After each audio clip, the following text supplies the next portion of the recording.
Well, hello, everybody. Yes, I am still alive. Sorry for my absence. I was grinding it out in the fields of Midwestern America, chasing the white devil, the snow geese, and the Spring Conservation Order, doing some guiding down there with Premier Flight Outfitters. And if you listen to the episode with Nick Johnson where we talked about it, he was not wrong. It was a season of single-digit totals. We got a few double-digit totals, but nobody was really piling them up except for maybe a few jump shooters out there. So there are still some juvies, so it wasn't quite true when you hear there are no juvies around. That is not the case. I have plenty of juvies we shot. If you follow me on social media, I'm sure that you've seen pictures of them, actually, of the ones that we have killed. So they do exist. It's just, you're not getting big piles of them to finish at once. You're picking up singles, doubles, triples, and thank God for Roskies. Decoy nice. So anyways, that's what I've been doing. I was supposed to have a couple episodes in the can that we're going to kind of cover while I was doing all that, but those fell through. I was talking to a couple of the people while I was there, trying to scratch something together. Just couldn't quite do it. So excuses, whatever. It's all said and done. Here we are. You're getting a new one right now, and you're really going to like it because I'm having Joe Heintz is my guest. We've been talking for a while, trying to get this done. He's a competition caller. He's a goose guide. He's got a large social media following. I think we discovered he's like 12,000 Instagram followers or something like that. He does a lot of Snapchat stuff. He's pretty entertaining. He's kind of a goofball in a good way. I don't know. It's kind of we kind of talked about that, the changing face of hunting, fishing personalities or the outdoor media in general. We dive into that a little bit. Get a little. He's a competition caller, so we touch on that. And I don't know. It was pretty good. I had a lot of fun sitting down with him. He knows how to blow a goose call. That's for damn sure. But he does have a pretty weak bladder, I found out. So that's something. He had to pee a couple times. You got to fight through that. But one quick edit somewhere in the middle, just in a pee break, and then the second pee break, I just rambled on. If you're already listening to this podcast, you already know that I'm not afraid to ramble. So there it is. Without any more of that said rambling, let's get to this episode of the Full Scale Outdoors Podcast with Joe Heintz.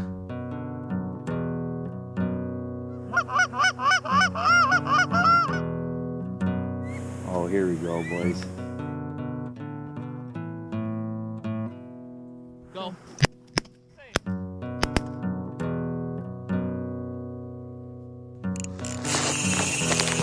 Ooh, I love that sound.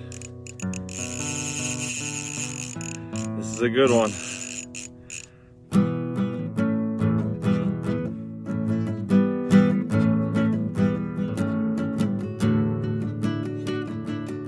You don't go nerd level? No, I know when they fly and why they fly, and I just make sure I'm under them when they do it. Well, but that's I guess what makes.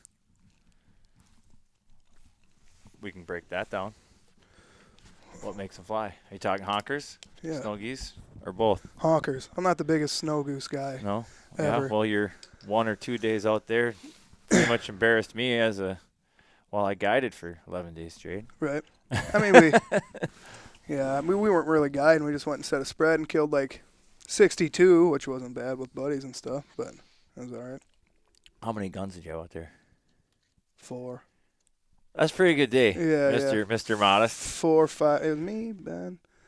Yeah, 4. And then when Trevor came that one time, it was like 4 or 5, yeah. What was the spread? I couldn't quite tell in your snap story like what you had. 300 full bodies, and I think like we had 4,000 decoys out, but a majority of them were the socks, yeah.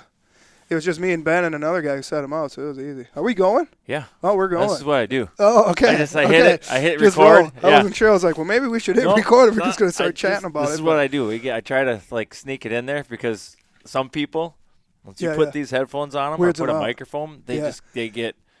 It's not even not even so much it weirds them out as they take on a different persona. Yeah. It's no longer casual. It's like, oh, okay, now we're like the radio guy. Yeah, now right. we're recording. Here we are with Full Scale Outdoors podcast. I'm sitting down with Joe Heintz.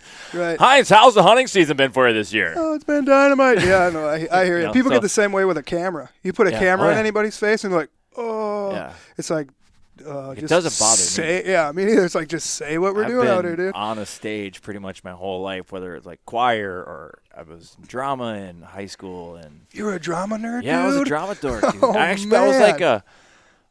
like a pseudo drama dork. Like I wasn't full on into it like some of them. Not that there's anything wrong with that. Right. It's just like I didn't attach that to my persona. It's Right. like it's almost like my friends or like my brothers and sisters were in plays and they're just like, oh, you should try out for that. All right.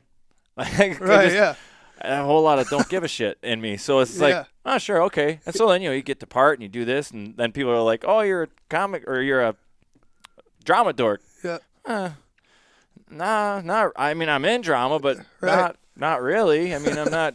You're too going big for somebody to call you a dork drama out dork close. anymore. Well, yeah, well, I'm tall. Not Now you're big. giving the bullies wedgies. Yeah, exactly. Nah, no, that's not happening either. Pretty non-confrontational person. Right.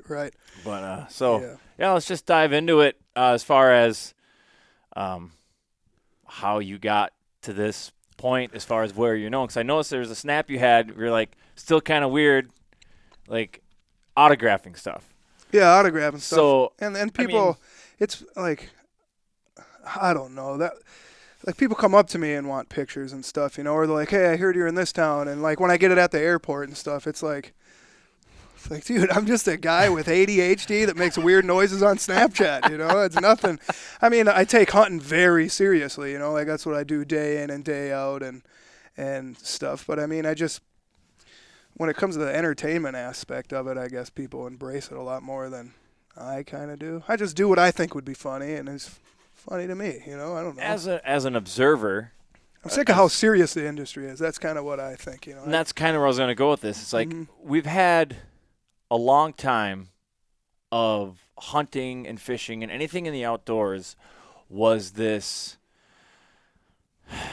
cookie cutter, yeah, straight-laced, radio host clean style. cut. Yeah. I mean, even the TVs, down to back when there was VHS videos and that, everything was, I mean, you'd say, oh, golly, that's a big buck, Yeah. Yeah. which the whole time you're sitting in the stand, I guarantee you, I don't care how much of a church-going Christian you are, Yeah. when you're in the stand shaking because that 12-pointer stepped out, Yeah. your brain isn't going, oh, golly. You're going, oh, fuck. Yeah, oh, fuck, right. Oh, fuck. Holy oh, shit. fucking oh, shit. shit. Yeah. Oh, calm down. That's what I was going to ask too really quick. So I have a switch. I can turn it on. I can either swear a lot, swear medium, or not swear at all. Like I don't swear in front of my mom still to this day. I mean, every now and then I'll let the S word come out. Sure. But like a lot of people are like, "Oh, you swear a lot." It's like, yeah, I swear a lot on Snapchat, but that's just because just being myself, But yeah. I think that's what people are drawn to. I also have that Yeah. switch. I'm a son of a preacher man, so Oh yeah. yeah, that switch is. You think it's worn out, but no, actually Yeah. it just gets. It's like a muscle. It just gets better. Yeah, I know when to and when not to. Yeah, and I think that's pretty important because even as if your personality in Snap is you, and there's going to be some language, there's going to be maybe some more adult-oriented content. Right. You're drinking beer, you're partying it up, whatever. Yeah. It's we're kind of transitioning from, and this is where podcasts come in really good, but we're transitioning from a content is regulated by an outside source, what's appropriate for consumption by the general populace. Yeah. Two, if you don't like it, don't tune into it. Nobody's making you tune in. This is you have to go find you have to go find my podcast. Right. But it's right? also you can't just turn on the TV. That's free broadcast, and it's like in your face, somebody dropping the F-bomb every other word. But I feel like the more people don't like it, the more they tune into it because, like, let's see what this jackass is doing now, Like, oh, my God, have you seen this guy? He swears so much, and then he shows 10 of his friends, and 8 of those friends are like, I like this dude, Because if we're being honest with ourselves, most people, at least in their brains, just like we just said, the guy in the tree stand, swear. Yeah, like of course. maybe you use that filter when you're around people. Yes. But so I think what people see, it becomes almost like a safe. They see themselves in you, like it's almost like watching somebody on an exotic vacation somewhere. It's like, man, do I wish I could just freely speak my mind all the time. I hear it. Like this guy. Yeah. Well, you can. I get it. And people do tell me that a lot. But, I mean, it's also a thing, too. Like back to everybody being so sharp cut and professional and stuff like that. Like, I guided down in Texas for 5 years, and I remember taking this guy and this girl who are these big hunters on TV, and they had an outdoor channel and shit. And they sat in the lot. This might piss people off, but whatever. But they sat in the lodge while guys like me were out there getting dirty and scouting and shaking farmers' hands and barely able to sleep. They ate before we ate, and then we go out to that field the next morning. I got majority of the spread set up.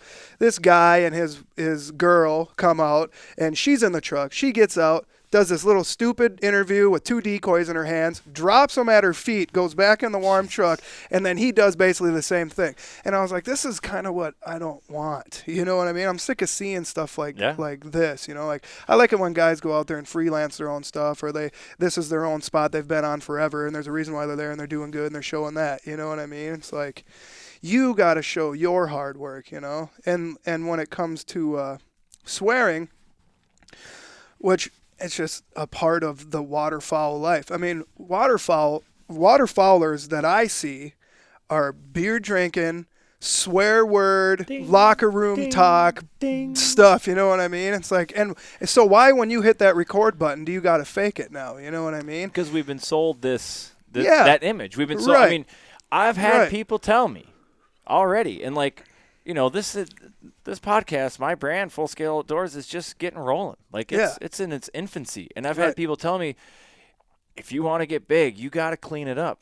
No, I don't. You don't, dude. No, I don't. You don't. Here's the thing. Like if this turns into something where I'm independently wealthy and I don't have to have a real job, great. Sweet. If it doesn't, I'm still going to be doing this 5 years from now because I you love like it. Yeah, exactly. Because you like it. I went to school for broadcasting, so this is like, and since I got out of radio, because in small market radio you just make no money, and I started a family while doing it. It's like I'm making less than if I worked at McDonald's. I can't. And now with social media, you can really do whatever you want to. Right. You can get your name out there very fast and very easily and all that. I'm just doing it. If 5 years from now I'm still working a real job, still an iron worker or whatever. Right. Great. And as long as I'm still like sitting down with people in the industry and I'm meeting new people and I'm expanding my network, and it's like that's still a net gain. Right. Bottom line. Right. Like, and guiding this year, it's like people asking me, well, how do you like it? Is it, it's a grind. Yeah, I guided for 11 days straight with only 2 days off in between and a week before that. But I love it. I'm meeting new people every day. I get to hear different stories every day, which I love. Like, I'm the guy that'll sit down at the bar and just strike up a conversation with some guy I've never known. Oh, yeah. And we'll sit there and talk about how the universe created. Yep, exactly. And how to fix the woes of the world. Yes. And we'll go down some crazy rabbit holes, and we'll have a great time, clink beer glasses. I'll never see that guy ever again. Right, exactly. I love that shit. Yeah, I know. So me too. That's what this is like, that's what this is, Yeah, it's perfect.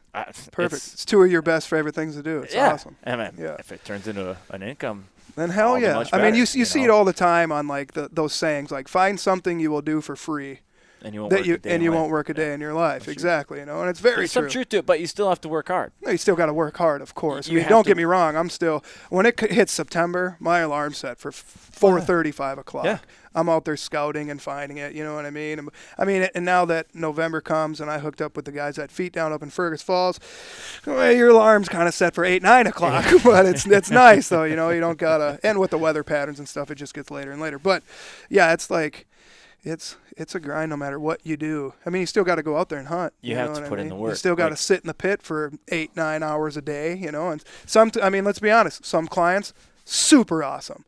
Other clients, assholes. Yeah. You know what I mean? They're fucking pricks. Oh, yeah. Like I had this one time that I'll never forget, and luckily I don't remember their name. Otherwise, I'd say it right now. Call them out. Right. But dude, we had I decoyed. I was hunting hayfield and like later in September, and I remember we had some migrators come. I decoyed a 3-pack, a 10-pack, a 2-pack, and a 5-pack.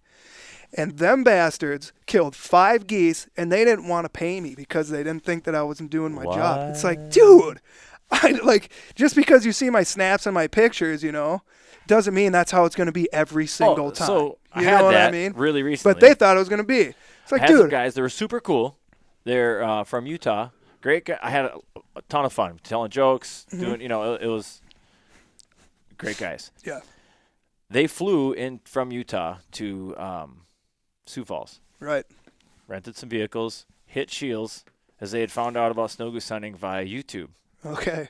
So they 100 bird days, guaranteed, they were going to be under all tornadoes the time. Yeah. every day. Dude. They bought 7 cases of shells. No, dude, what?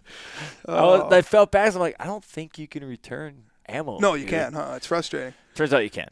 With Shields, like they have a seal on their cases and the individual boxes in the cases. Okay. As long as that seal isn't broken, they'll take it back. I know Walmart doesn't, and it's frustrating. It's caught me a few times. Like I'll be in a hurry, and I shoot a Benelli M2, so I have 3-inch shells, and sometimes I'll grab a 3.5-inch because they look exactly the same. Yep. And then you scans over and you look and you're like, oh no, and then you go back into Walmart or Runnings. They're like, oh sorry, sales final. It's like, dude. I did that with somehow I grabbed a box of 10 gauge Black Cloud. Yeah, they look too similar. I was like, oh. 3.5. 20 gauges should be yellow boxes. Grabbed them. And then, I'm like, so this is a $36 box of shells yeah, exactly. that I can't use. 3.5-inch should be like black or pink or something. Like there should be different colors to like, okay, well the gray ones here just are have a giant 3-inch cock on the thing because that's the only reason people are shooting right 3.5s is to accommodate for something. So right, yeah, I've never shot 3.5-inch in my life. So there were some people. Another funny story recently. I had this kid that I was guiding him and his grandpa, which is great. And it was. That was awesome. That kid just said, he'll never forget it. We didn't shoot a piss pile of birds, but we got 13 that day or something like that. That's still a good amount of birds. Yeah, and it was a good amount of birds, especially for this year. But I don't know why, he was shooting 3-inch. He's shooting 12 gauge, so that, I give him props for that. But then he threw in some 3.5s.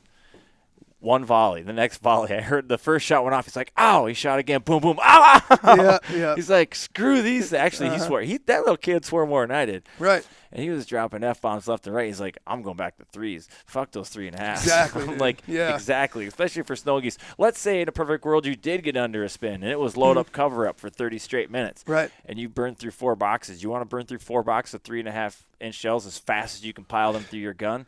No thanks. You'll be shaking your own drum for a while. That'll be crazy. Yeah. Nope.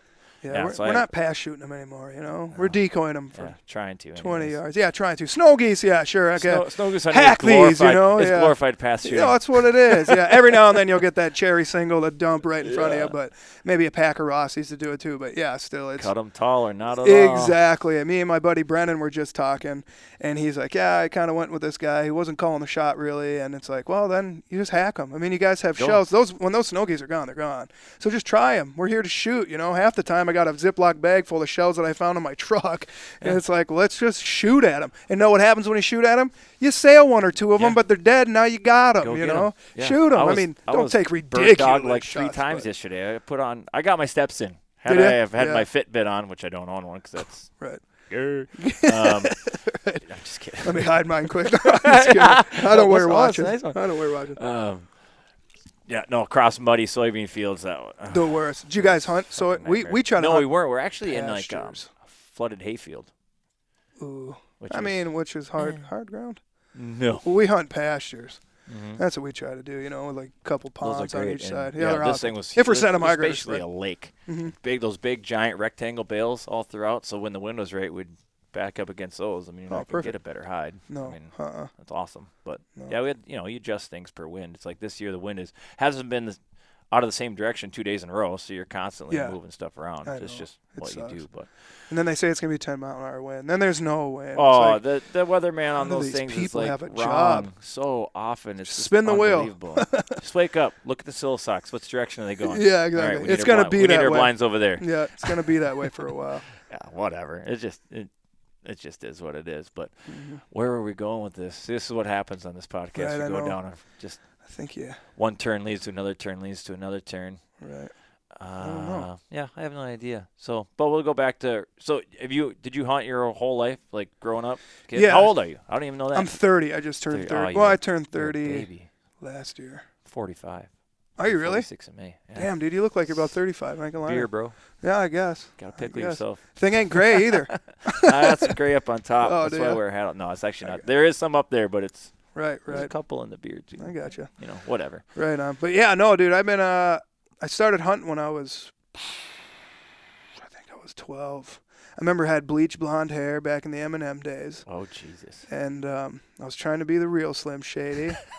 And I remember my dad brought me, he's like, yeah, we're going goose hunting. So the day before, he brought me to Walmart, and I had this army camo sweatshirt with like another off camo vest and like some horribly camoed pants that I think he had in his closet, you know. And then when I got there, we were going with one of my dad's best friends, John Carg, and he had a kid that was my age, Gabe Carg, and there's another Carg brother, God damn it, what's his name?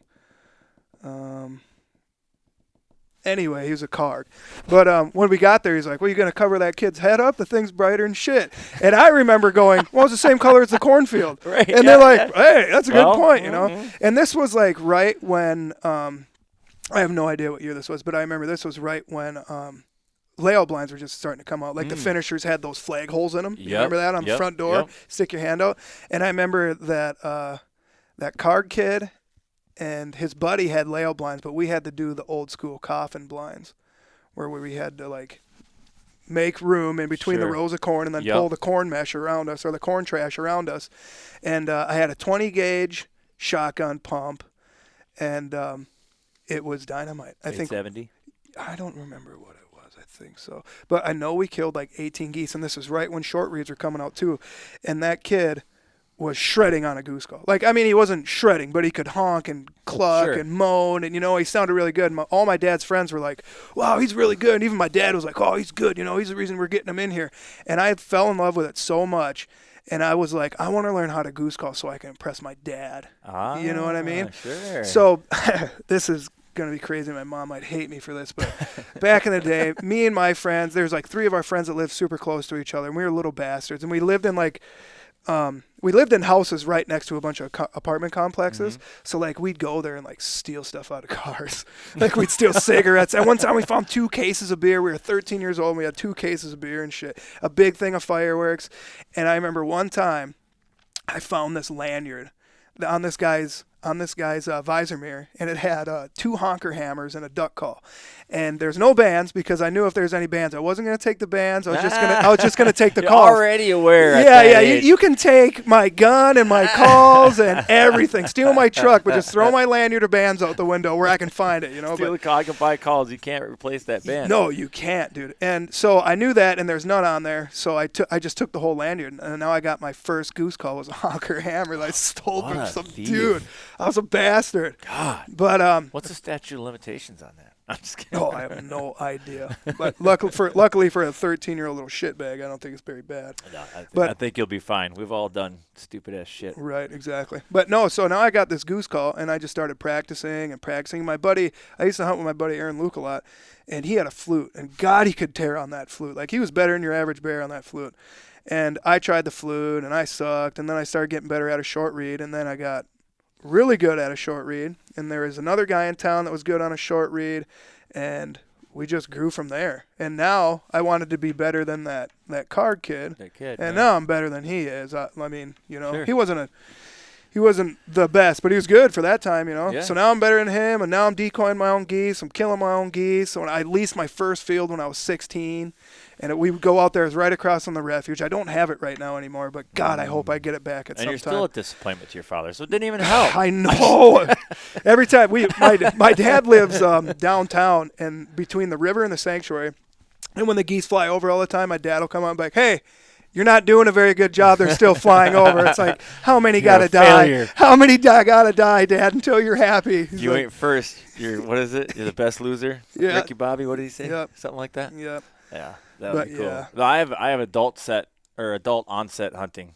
So I grew up just fishing. Nobody in my family hunted at all. Oh yeah. And it was just something I always wanted to do. I dabbled in it in high school a little bit with my buddy. We got into duck hunting and that. And I think bow hunted a little bit too.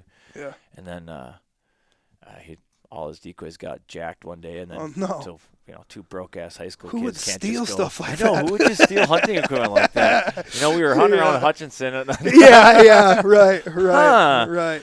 So anyways, that just kind of put the kibosh on that. So I just went back to fishing, and then it was like, I don't know, relatively, like, not even that long ago. Right. I mean, yeah, 18, 19 years ago, where I'm like, you know what, I'm going to take up duck hunting again. And Right. then, fuck, here I am. There you go. Yeah. No, Guiding snow goose hunters this my year. dad wasn't like the big. I mean, he liked a deer hunt, but he wasn't the biggest goose or duck hunter. You know, he'd have like a dozen Magnum shells in the attic. He said they used to just chase him up and down the gravel roads and jump in the ditch Sure. and pass shoot him. You know, so Dad was Yeah. a deer hunter, but he liked venison. If he would always, like, if somebody wanted to, he would buy a tag if somebody else was willing to fill it. He Oh, really? He loved to eat wild Oh, game. he just won't go out there and he sit just there? didn't do it himself. that's another thing I like doing is deer hunting. I just love go. I hunt up in Virginia, Minnesota, and I've been going up there for 13, 14 years now. My family's got land up there, and they own land that's right next to the Brit Bar. So we might go have up to there and dive into that later. It's a little It's so controversy I could bring up about northern Minnesota deer hunting. But, really? well, I don't want to go I down don't like that rabbit fishing hole either. just now. Right. Don't like I fishing? hate fishing, dude. Well, this podcast is over. Right, yeah. Where are you going? No, yeah. I can't stand fishing, dude. I just Why? What don't you like about it? everything's so sharp. Like, like the fish, you know, you go to grab it and then it flails and the fin gets you, and it's like, you know Okay, what? to I'm be just gonna fair, beat this thing against a rock. If I make or misuse my equipment, fishing equipment, generally nobody dies. However, Yeah, but I mean, we're with really hunting- safe with guns and stuff. You're not pointing it at each other, right? well, you hope not. But yeah, and I mean, and then I snag the weeds, and then I break the line, and now I got to retie it, and it's like, dude, Yeah. I'm so over this. Yeah, we just sit in the boat and drink. Well, I want to jump Okay, I in and don't do swim. that. You know what I mean? That's I not don't my know. style of fishing.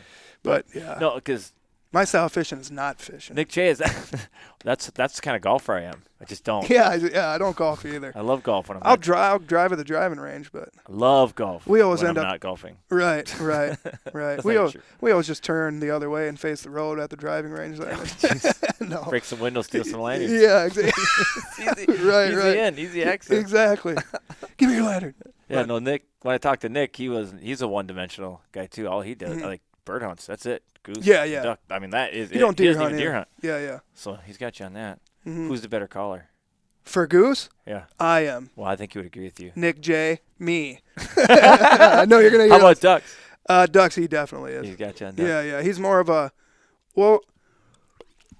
Yeah, he is. He's a better duck caller. He's got the opens down. Like that guy's a savage when it comes to those open duck calls. I mean, I can run with him when it comes to meat calling. You know what I mean? Sure. But when it comes to ringing those calls, I can't do it. Yeah. I mean, if we're sitting in a pond, I can quack Sure. with you, but he highballs them I'm pretty good pretty mediocre on both counts. I mean, Oh, really? I do it well enough to work birds. to but- kill birds. Yeah. But Yeah. I mean, Yeah, most people are. I mean, there's definitely levels of goose calling. You know, a lot of people I need think to you dive don't. in. I need to dive into the goose call. I'd like to get more proficient at my short read. For Yeah. Sure. Just, Yeah. No, I mean it's I know the notes I can make, and I kind of stick to that. But the problem with that is you don't really expound on it. you know. right. Yeah, I mean, And there's not much resources out there. Like I It's YouTube like YouTube, advanced dude, goose calling, you and know, there's yeah. really not. There's it's really hard. I mean, not. I when I learned, I didn't have anybody to coach me.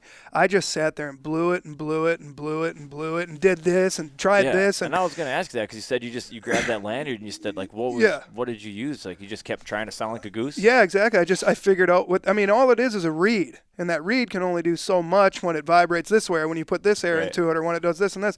So I'd try to just, what if I blew in it like this? What if I did this? You know, and I just slowly but surely, all of a sudden I'm clucking, and then I'm moaning a little bit. Now I'm double clucking. Now I'm double clucking and moaning, and I just ran with it, you know. And people were telling me I was sounded pretty good, and it's like, okay. Every time I'd get like a tape on how to goose call, I have no idea what you're talking about. Well, you got to use Right. your diaphragm, and now you got to use this hot air, and it's like, what the hell are they talking about? So I never got into it. And another thing is when people ask me, like, hey, can you teach me? No, I can't. I am so bad at teaching. You know, it's like I just do it. Right. You know, I just do it now, and Yeah, just make this sound. just do Well, this. how? Yeah, I know. You just make it.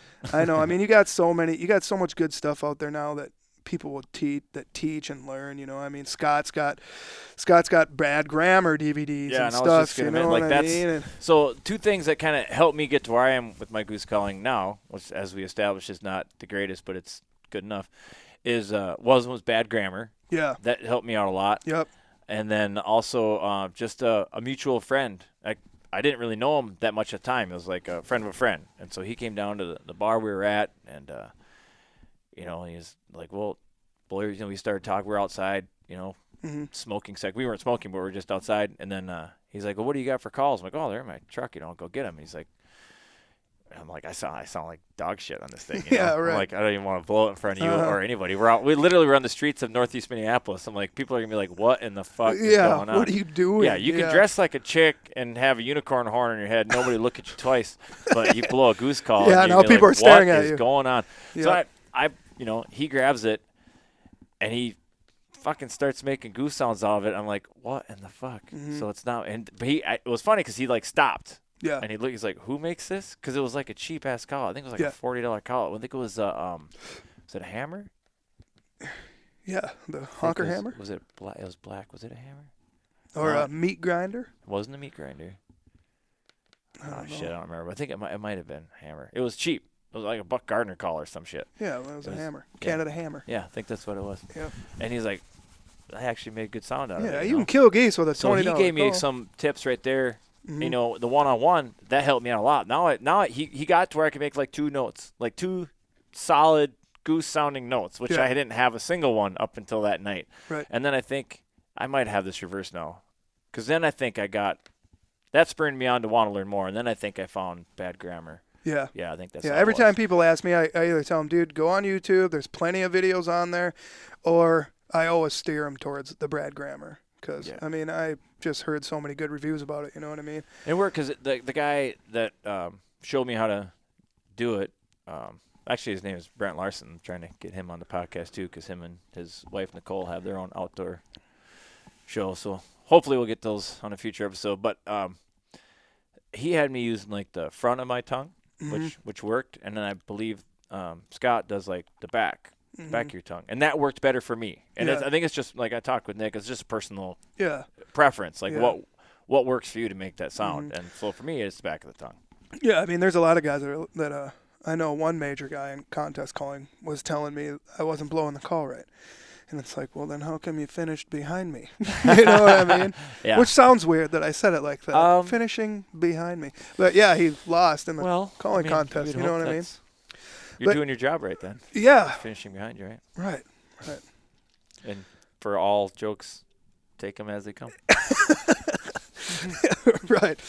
Yeah. But no, I mean, there's so many different ways to blow a goose call. There is, I mean, there's this way and that way. And I always tell people too, like, if you don't sound good on a short reed, don't blow a short reed, because me or plenty of other guys that you look up to or whatever are blowing a short reed. If you sound good on a flute, and that's what's killing you geese, stick to that flute. We're gonna bring the flute back, because I have definitely one of my buddies. He's terrible. We've tried to coach him a million times, and he can't grasp the concept of a short reed. Like when he goes to blow it, he like tries to his shoulders go up when he's trying to cut he's actually pushing more air through it, trying to get it to crack. I'm like, no, don't do that. Literally just stop that air with your tongue and it'll crack. And exactly what it is. Can't. You can't grasp it. I know. And it's not a shout on him. It's like, hey, I'm not the greatest at a lot of stuff. Right. I'm just not ever going to get it. So I just don't do that stuff. Mm-hmm. So I think we all need to just buy him a flute and be like, stick to the flute. Learn dude. this. Sound good on those make flutes. Killed a lot of geese. Nick's same thing. So, thousands, but they've hundreds been of like, thousands. there's flute shaming. Flute shaming has been a part of the goose hunting culture for a long time. I'm just saying it, like it is. Yeah. And so we need to like, not to get all like social justice warrior here, but like, I think all parties involved, if the guy's good at a flute, just let him blow a flute. Yeah. I'd like to see somebody go. Some healthy ribbing just for fun between your buddies. Yeah, go ahead and give him shit, but not to the point where he leaves the flute at home. Yeah, and he brings a short reed out and then sounds like shit. Yeah, exactly. Because everybody likes to feel like they're part of the hunt too. Sure. Even if you're clucking, they get flags. Like what? Right. Yeah. But I mean, when we sit up in the pits, sometimes there's a lot of guys that sound like garbage. But you're like, well, good thing there's 4 of us that know what we're doing, and we can cover you. And now they feel like they're doing good. Well, if you it's listen like whatever. to a flock of live geese, they don't all sound. Some of those geese wouldn't win a goose calling championship. Right. They sound terrible. Yeah. But another thing, I'd like to see somebody shame somebody for using a flute and then hand them a short reed and be like, well, hot shot, let's see what you got. Because I guarantee 98% of the time. You could pull that off. 98% of the time, you're going to sound like trash. Just none of your friends have the balls to tell you sound like trash. Right. You know what I mean? And you get that a lot. Like, oh, yeah, I'm the one who calls in my group of friends. Well, let's hear you. And it's like, put that in your pocket. New shirt or hat idea. Make flutes great again. You already got the. Yeah, there you go. What is the hat? Make waterfall videos great again. I love it. Yeah, I love know. it. Well, YouTube's kind of getting fluctuated with GoPro videos and other stuff. That might make people mad too. But I mean, Whatever, I feel like I mean, GoPro videos are cool for the person who filmed it, just to remember that hunt. But I mean, I get a lot of people like, check this out. And it's like little black dots dying in the distance. Like, come on. I grew up in the area of the Zincs 24/7 and the Foils Migrators Fallen Skies, dude. I used to wait all summer long to go and buy them at Shields when you had to get them on DVD. Yeah. And like Sean Stahl's Foul Pursuit and blah, blah, blah. High quality, high sounding videos. Yeah. That's what I liked. And that's why I like Scott so much, is because he came out with the bad grammars. I think they're super hard to make. I think why GoPro videos are as popular as they are is because anybody can do it. Right. I think that's the draw. I think it's like, I can do this too. You know? Oh, whereas like if I'm gonna make any one of those videos you just named, like you need a film crew. Yeah. Like you literally need people with cameras. Yeah. Like really expensive cameras with really good zooms. Yes. And somebody who knows how to run a camera too. You can't just I'm learning that you can't just hand a camera to somebody and be like, all right, dude, here's the zoom and here's the record, because it is garbage. There's a ton. Wow, dude. You have to know what to do, when to do it. You have to have the artistic eye. You have to have. There's intangibles like just knowing the person you're filming, and I learn your tendencies. Yeah. So I know where to point the camera when. Yeah. What geese are probably going to get shot without first. you telling me. Yes. Like it's like the unspoken thing between you and your camera. You have to be a goose hunter too. You know what I mean? That definitely would help. You want to know what they're going to see. I mean, you got to look up and notice the geese are like, okay, they're probably going to kill them. Like, I'm on this 5-pack really good. You know, they're not little dots in the center. I'm on this 5-pack. You can see their colors. You can see them blink. You can see them crap. And then you look up and you're like, all right, they're probably going to take them in like 5 seconds. So I'm slowly going to pan out. So when those geese disperse, I can get all of them dying. Yeah, you know, there is an art to filming waterfowl, and not everybody has it. No, and I've been dabbling, and very unsuccessfully, with kind of the GoPro videos. But what I want to do is like have multiple angles. Yeah, GoPro's got their place for sure. So I mean, when you got them flapping in the kill hole and it's close and they land next to it, sweet, you know, or you're in the pit and stuff, but not for filming them coming in from a distance and getting shot. Well, and I'm trying to get different angles. So you have the standard one behind you, so that when you call a shot, you see the guns come up and whatever, blah blah blah blah. But then have some off the side. Or like I try attaching one to an actual decoy. Yeah, they got their If I had one like pointed straight up, I think it would just make for a cool image. That if you happened, and it's luck. There's a lot of luck that need to happen here for you this can't to zoom work in and out on a GoPro. You get what you get. I need that bird to die in frame above that GoPro, which I've already forgot where I put it. Right, it's like there's a lot. So I mean, it's just more. And again, then there's a monetary thing because well, how many people can afford 4 or 5, 6 GoPros? Right. I know, and it's hard because a lot of people like to film their stuff, and I mean it's awesome that they're doing it. It's awesome that they're outside hunting, first of all, you know what I mean. But there's some videos out there I can't watch. I just won't do it. Like and those are the ones that aren't going to get it. Well, though, I can't say that because there's some stupid ass shit on YouTube, and they get so big. And you know why? It is because YouTube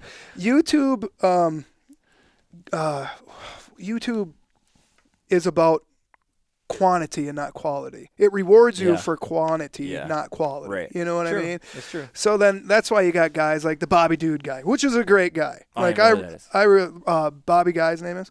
I really like that dude. He's a nice guy. I talked to him on the phone, but he puts out videos all the time, and it's like GoPro ones and little ones, and I can't put a video out like that. You know what I mean? I just can't. And there's some videos out now that are like, the snow geese kicked our ass. It's like now we're putting video. Real talk. Now we're putting bad videos out just to put out quantity videos. Content, It's like, dude, I can't do it. And I called Scott because we put together Lifetime Waterfowler, which we're gonna have on YouTube. Like his videos and my videos are all gonna be one. Cool. Like Foul Family TV, I started a long time ago with a good group of buddies, and now it's just me and Nick, you know what I mean? Because me and Nick are really the only ones that can run around and film, and we got the freedom and blah, blah, blah. But now with Scott on board, every year I can put out about 4 to 8 pretty good quality videos where the camera's over my shoulder. I got a nice camera guy with, and a nice camera and blah, blah. And Scott, he can also put out 4 to 8. You know what I mean? So now you're getting the high quality, high sounding videos, and you're also getting more quantity for YouTube to like, too, you know what I mean? So we're also assuming that people know who Scott is. I think we've actually said his last name. Scott Thrynen? Yeah. Thrynen? Thrynen, yeah. How does he say it? Thrynen? Thrynan. I hear everybody still says. You should hear him say Rochester. It's crazy. He says Rochester really weird. Really? Yeah, I've always told him that. I'll have to get him out. His name came up a bunch of times last week because I was working. I was guiding for Premier Flight. Oh, yeah. So, Yeah. Dean knows. Yeah, he hunts with Dean. Yeah, him, and Dean shared a so. booth at the game fair too. Yeah. Yeah. So no, Scott films and now his videos and my videos are going to be one at Lifetime Waterfowler. I'm changing Fowl Family to Lifetime, and yeah, so now we can get more high quality videos out. Cool, and that's like the website, Lifetime Waterfowler. LifetimeWaterfowler.com. We got merchandise right now. We're actually revamping all of our merch. We're going to change everything up. We got the go-to goose call and Delrin and acrylic. The Delrin goose call is $65, and after shipping, I think it's like $70, $72. And that's not bad. Yeah, I won a few goose calling contests with that thing too. Everybody says, "Oh, Delrin doesn't sound good." Well, I won a few contests with it, so I mean the proof's there. And same with acrylic. We got acrylic ones too. Yeah. Well, if I pick up a violin, it's gonna sound like dog shit. Yeah. If you give it to somebody who knows what to do with it. Yeah. Make music with it. Exactly. Yeah. Exactly. So, but no, I'm excited about that. That should be fun. And I mean, I'm excited about the hunting season, man. I got back from snow goose hunting, and now I'm like, I need a break because I've been going pretty hard for the past like 8 months. I haven't had a break, and now I got out there, laid in the spread for a while, and I was like, I'm ready to go home. And now that I got home, I want to go back out. I want to go back out there. You know what's going to be really I want to shoot honkers, though. Bizarre to me tomorrow? Waking up and not going hunting. Right. I've I know. been doing it for 3 weeks straight. I know. I mean, literally straight, no days off. Well, I had 2 days off 2 weeks ago, whatever it was. But, and I'm definitely not complaining. Like, I loved it. No, like, yeah. I'm going to miss it tomorrow. It's just fun to be out there. I know. When you and Nick went to that New York hunt, I was like, what? Wait, what? Yeah, there's a honker hunt still going? Yeah. What? Why am I now hearing about this? It's their last March season. So I was like, well, then we need to go. Oh, they're not doing it again? Yeah, I need to go out there. No, they're not doing it again. But they have a September season where it's 15 birds per person with no plugs in your gun. You can have mag tube on. So I'm going to that. You can find me back in New York come September for that. So, but yeah, that was fun. Big Al of Big Al Decoy sponsors me, and I went out to Ohio and hunted with him, and I met his kid Nate. And Nate, super nice, super cool guy. And then I can't remember what happened. If he called me about getting a couple goose calls, and he's like, "Yeah, I'm going out to New York in a couple weeks here." And I was like, "Oh yeah, who you going with?" And he's like, "Oh, a couple of my buddies out there. I guess they're like the biggest dairy farmers in New York or something like that. Wow. I mean, they got a huge operation." But I'm like, "Well, you got room?" They're like, "Yeah, we could probably fit you up there." I was like, "Well, if you guys are gonna set a snow goose spread, I don't want to go. But if you guys want to chase some honkers, let's go." Yeah. So they wanted to shoot geese, and the first day. Did you see snows when you were out there? Just out of curiosity. No, okay. Not yet. They weren't quite pushing up there. Yeah, we went to the Finger Lakes. They got giant snow geese up there. They got the graders. Mm-hmm. Where did they winter? On the Eastern Flyway. They don't go all the way to Arkansas, do they? They don't cross all that shit. That's just what I want to answer. I don't think so. Yeah, I don't know. I'm like Florida, maybe? I don't think they. I mean, they winter down in California. Never hear about them. California's the biggest wintering for waterfowl. Well, they're definitely not going from California. Well, I know that, but I'm saying like Cali and Florida would kind of be the same, wouldn't it? You would think, but you never hear of snow. If I was a in goose, Florida. I'd be on a beach eating cigarette butts, finishing margaritas. But the beach and the margarita sounds good. The cigarette butts, I'm gonna have to pass on. You're that. a goose, dude. Yeah, well, I mean, now you're talking about like you don't got thumbs, you can't light a lighter. Seagulls. Yeah, right. I could expect them to eat trash, but right. not. But geese. no, I guess I really don't know. I need to look into that. Yeah. Because I just want to know. Why don't you ask Nick J that? I should. Nick, he's a genius when it comes to that stuff. Bitch. Yeah. He knows all that stuff. I don't. Yeah, like I said, I just out on that. Yeah, where's your corn pile for your? Yard honestly, mallards? My backyard mallards are right back here. Oh, we are don't got snow. Yeah, we melted them. I didn't do it this year either. I bought a bag of corn, got lazy, threw it all at the sanctuary just the other day too. There you go.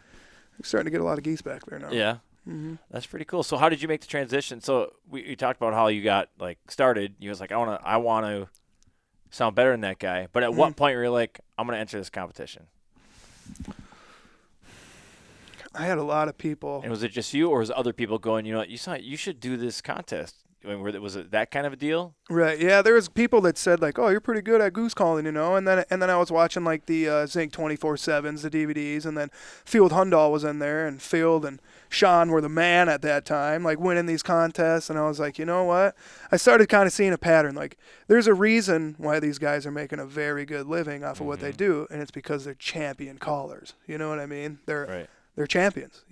There's a reason why Jeff is Jeff Oz, and Fred Zink, and Field Hundo, and blah, blah, blah, and Scott, blah, blah, blah. Yeah. So I was like, if I kind of want to do this for a living, and I hate school. I hated school. So I just wanted to get out of school as soon as I could and just hunt.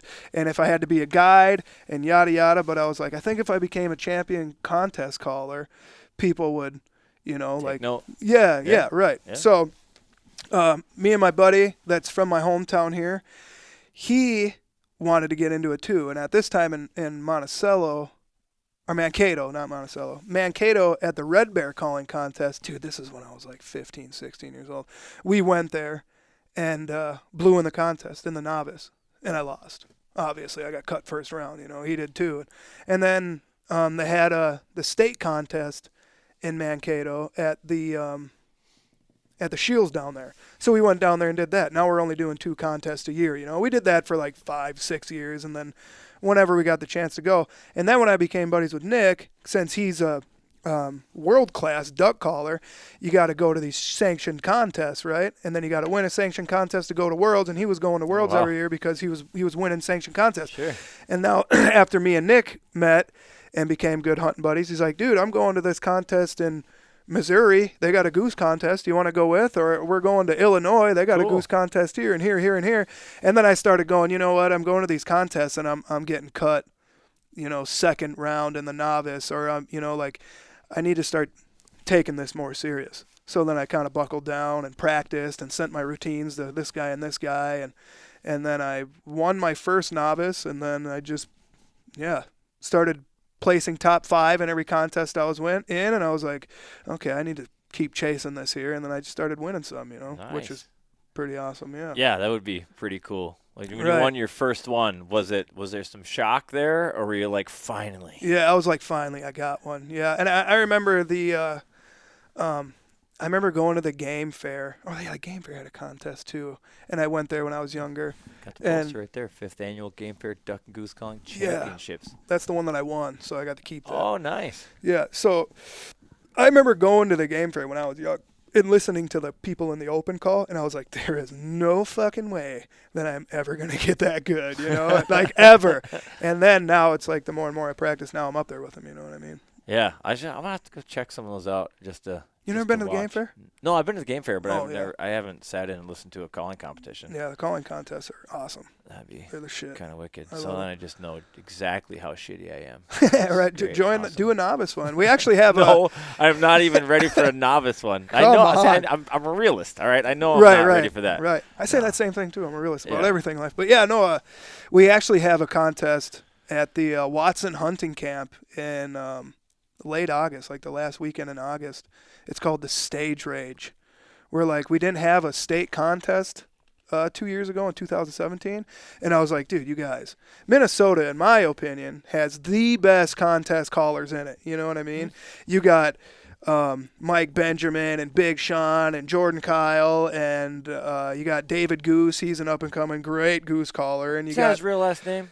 David Goose. Yeah, it is. Son Yeah. of a, that's just not even fair. I know, yeah. And then you got other guys coming up in the state that are dynamite goose callers, and then Nick J and stuff like that. So we didn't have a state calling contest. We couldn't crown anybody a state champion. It's like, dude, I made a Facebook group with all of us in there. I'm like, we need to do this. And the Watson Hunting Camp is a hunting camp, but it's also a bar. So they got a really? pool table and a full bar, Awesome. yeah, and it's huge. I like it already. It's 9 minutes away from a strip club, so it's like, yeah, so it's fun, dude. So we all got together, went out there, blew in the contest, and we had it. Now we're gonna have it again this year too. So Oh, fun. yeah, What time of stage year rate. is that? Like the last weekend in August, I think. So it's fun. It's after the game fair. So it's basically like all the guides, all the waterfowl hunters Sure. in Minnesota get together for one more fun time before we're all too busy on the weekends to Yeah. to do anything. Blasting birds. Yeah, Wow. exactly. So it's a good time. So we covered you don't fish. No You fishing do deer for this hunt. guy. Do you turkey deer hunt hunt. at all? No, I don't. But I was talking to one of my buddies who turkey hunts a lot. He goes North Dakota, South Dakota, Nebraska, shoots them all over. And I got land here that I lease, and I was like, I wonder if there's not any. I mean, they're on wood. There's woods in them. Yeah, then Maybe if I went and looked. There's turkey then. You think Yeah, so? For sure. Oh, yeah. There's Yeah, turkey. but then I don't know. What do I do? Do I buy a Primos foam fill or do I buy a DSD? Like what Here, one do I put just out had there? this conversation today as I was leaving the goose field. You can definitely spend however much money you want on those decoys, Mm-hmm. but I have seen them drum to a stump. So take that for what it's worth. Right. Also, this is coming from somebody who's never killed a wild turkey because I buy a tag every year. I hunt like 2 hours one day, Yeah. and that's my season. Nice, dude. So I don't really take it that serious. Yeah. And I feel like it's something that would hook me. It just hasn't hooked me. But I haven't had real great land to do it with anyways. I mean, I Yeah. have 7 acres, but they like travel through. Like if I sat there and treated it more like deer hunting and just sat all day long and waited for one to cross my path, I'd probably get one. But that Right. I don't know, for whatever reason I can do that for deer, but I can't do that for turkeys. Really? Maybe it's the payoff, like one meal versus a deer where I get multiple meals. Maybe I'm like, it's not really worth it. Right. We just breast some turkeys out, don't you? They just got big old tits on them, don't they? Yeah, they got giant jugs on them, but I think a lot of people do the legs too.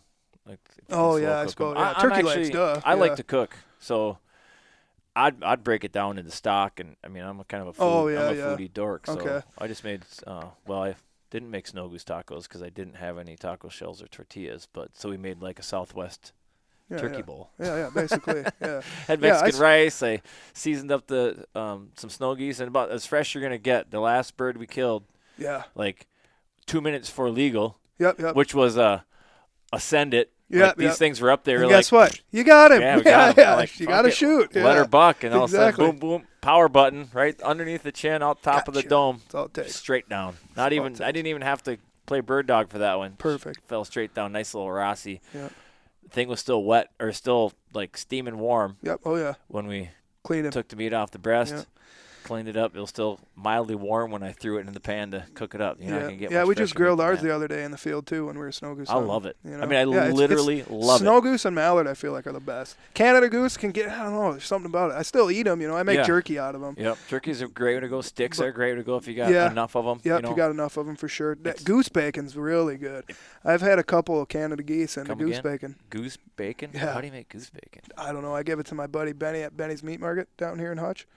Me and him go around mushroom hunting together, so he gives me a really good deal. So I give him a bunch of nice. honkers. I Yeah. haven't got into a foraging episode of this yet because I'm a big-time mushroom hunter. Really? Not even just morels, like straight Oh. through the summer all the way into falls, Really? everything. Yeah. I'm just a Chicken in the woods, morale hen in the chicken in the woods, woods type of guy. chanterelles, boletes, black trumpets, So oyster now you're losing me. mushrooms. Now Yeah, you're losing all me. of it. Yeah. But morels are the gateway drug. Yeah, oh yeah. And plus, oh, yeah. they're the first ones you can find come spring. But so there's other Yeah. edibles out while you're looking for morels, like dryad salves or pheasant backs. Yeah, you yeah. actually find those more than you find Yeah, pheasant backs. morels. Pheasant backs I was scared to pick, but now that I learn more about them, and you, They really don't have any toxic lookalikes or poisonous lookalikes. Yeah, I know, If you find huh? one, that's what it is. You just Yeah. want to make sure it's not too big. 'Cause some you'll find the size of a freaking tractor massive. tire. And yeah. that doesn't necessarily mean they're not edible. So I have a But they're more chewy. I have a and trick. shit, Yeah, right? listen, if they are not right, you're gonna You eat, can take them out the tree and literally bite them, right? Going to be eating leather. Yes. Yeah. yeah. Because so we kind of got tricked. My brother-in-law kind of got into this with me, and we went out and we found a big one. And this was before I knew anything better. So we harvested it, brought it back. Yeah. Cooked Thought it you up. It was scored. great. It actually was yeah. tender. Like, Really?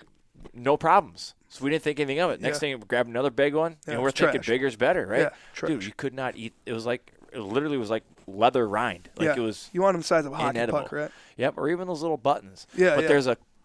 here's the trick that has not failed me yet. If you're out in the woods and you find a dryad salve, no matter what size it is, just take your fingernail, thumbnail, Yeah. and if it presses into the top layer It's good. easily, Yeah. that one's edible. Really? If you press it and it doesn't break through that, Yeah. just leave it. I don't Nice. care how small or big it is. Yeah, That one's not ready. Just a little fingernail test. That'll let you know if it's ready to be. I just started It's ready doing or it a not. few years back, and my buddy Luke, who I was telling you about, that used to blow the flute call, still does, still great flute call. But him, he's a little crazier than I am. Like, he was like, "Oh, this is how you tell. You just cut this random mushroom off a tree." And I was like, "I don't even know if those are the ones, And then he bit into it. And I Yeah. was like, "What, dude? Okay." And he's like, "If it tastes like watermelon or it has like the thing Yeah. of watermelon, it's good." Yeah, it So he smells like keeps them. watermelon, yeah. And then finally he was finding a bunch, and I'd find them and pick them and give them to him. Sure. And then he was making them like, you know what? I have to try this. And now that I tried them, I love them. pretty good. I pick them too. Yeah. Yeah, they don't have they don't have a strong flavor. They're not like morels that have a very distinct. Yeah, morels are Earthy, so nutty good, oh, dude. they're so- Oh my God, you can sell them for so much money, but I eat them all. Yeah, they're great. I eat them love all. Yeah. And oyster mushrooms grow. Actually, they'll pop up earlier a lot of times than morel. Oh, They'll yeah? pop up. They grow on trees. They're a shelf mushroom too, and they smell like black licorice. Oh, do they? So that's how. Gross. Yeah, I agree with you. I hate black licorice Yeah. or anise. They don't taste like that though. Good. When you cook them, they don't Good. taste anything like that. But Yeah. that's one of the identifying factors. You just Yeah. smell it. If it smells like My buddy anise or My buddy Jeff, he's got a good wood for black morels. We found the shit out of them this last season. That's Holy awesome. smokes! That's coming up quick. In fact, when I was just coming back across because the Yeah. snow's gone. My brain, as it wanders on a Yeah, long yeah. drive on the way here, I was Looking at woods. yeah, I start. Yeah. Now I'm like, dead elm, dead elm, Yeah. dead elm, Yeah. dead elm. Like, can all pick right, 'em out. here we go. Last year we had a trash season. I found a woods 2 years ago. Good last year either. We went and walked a train track, and I found like a hand, like 5, I think. And then on the way back, I was with my buddy Turkey Man, and I'm like, Turk, there's a woods over here on the right. It's a pretty big one, and I'm pretty sure this farm back here owns it. Let's just pull in there and ask, you know. He came up, old guy, like, hey, what's up? Okay, you know, gave him the whole spiel. We're out here looking for morel mushrooms. Was wondering if I could go in your backwoods and look. He's like, yeah, I don't care. I go, has anybody ever been back there? He's like, I've lived here 25 years, and nobody's ever been back there. Huge woods, dude. Nice. I'm like, all right, let's go back there. We got back there. 95% of them trees were elms. Oh, Dude, we Jesus. walked out of there. It was a gold mine back there. Every dead tree you walked up to, Oh, you're yeah. picking them. Dude, 30, we walked. 50, 80. It got to the point where I had like 4 bags full. When I was walking out, I was like, I'll pick those tomorrow. Oh, you know what I mean? And yeah. when we just left. And now last year we went out there, and we didn't find shit. I love them. It's always weird when you're hunting them, like, too. You'll spot one kind of off in a distance. Yeah, yeah. When I say off in a distance, like 10, 12 10, feet. yeah, You know, like, yeah. you will go up and you pick that, you kneel down, and you're like, and this is why people think, they'll say, oh, they're really popping. Well, they don't Yeah. actually grow that fast, but it's like when you go to kneel down to pick that one up, you're like, oh, and there's one. Yeah, oh, yeah. and there's one. Oh, and there's one. Oh, and there's one. Look behind you. Oh, then you there's walk back 5 your path there. out, and you Yeah.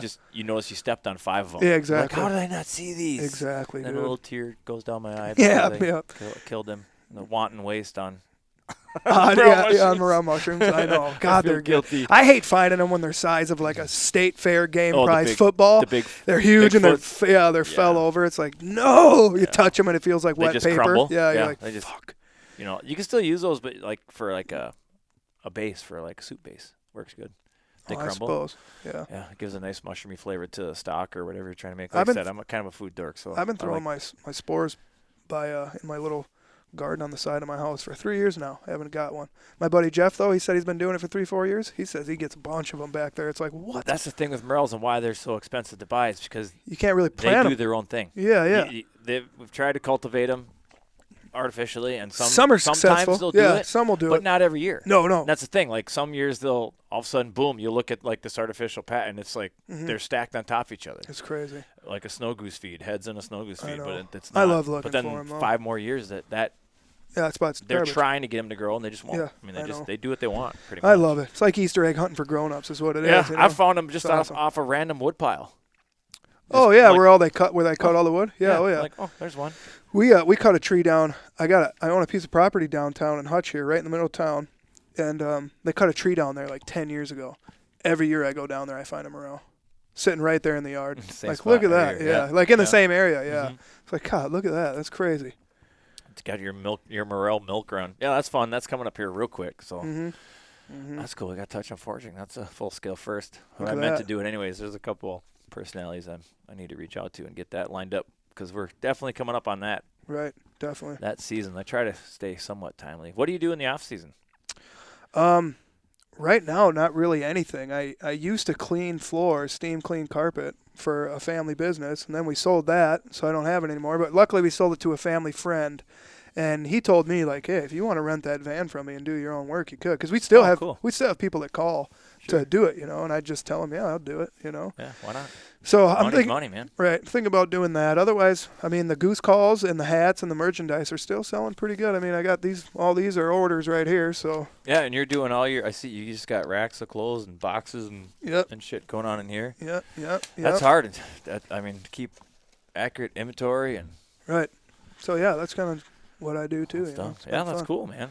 That's awesome. So how did it like transition into being a profession, if you will? Like, so we got you through where you started winning contests, right? And so then Social media, basically. and did you do that on purpose, or did No. that just kind of happen? No. Thank God for social media. Yeah. Otherwise, I don't know what I'd be doing. It's, Or not, because if there was social media and cell phones back when you were robbing lanyards out of cars, right, might have been a totally different reality.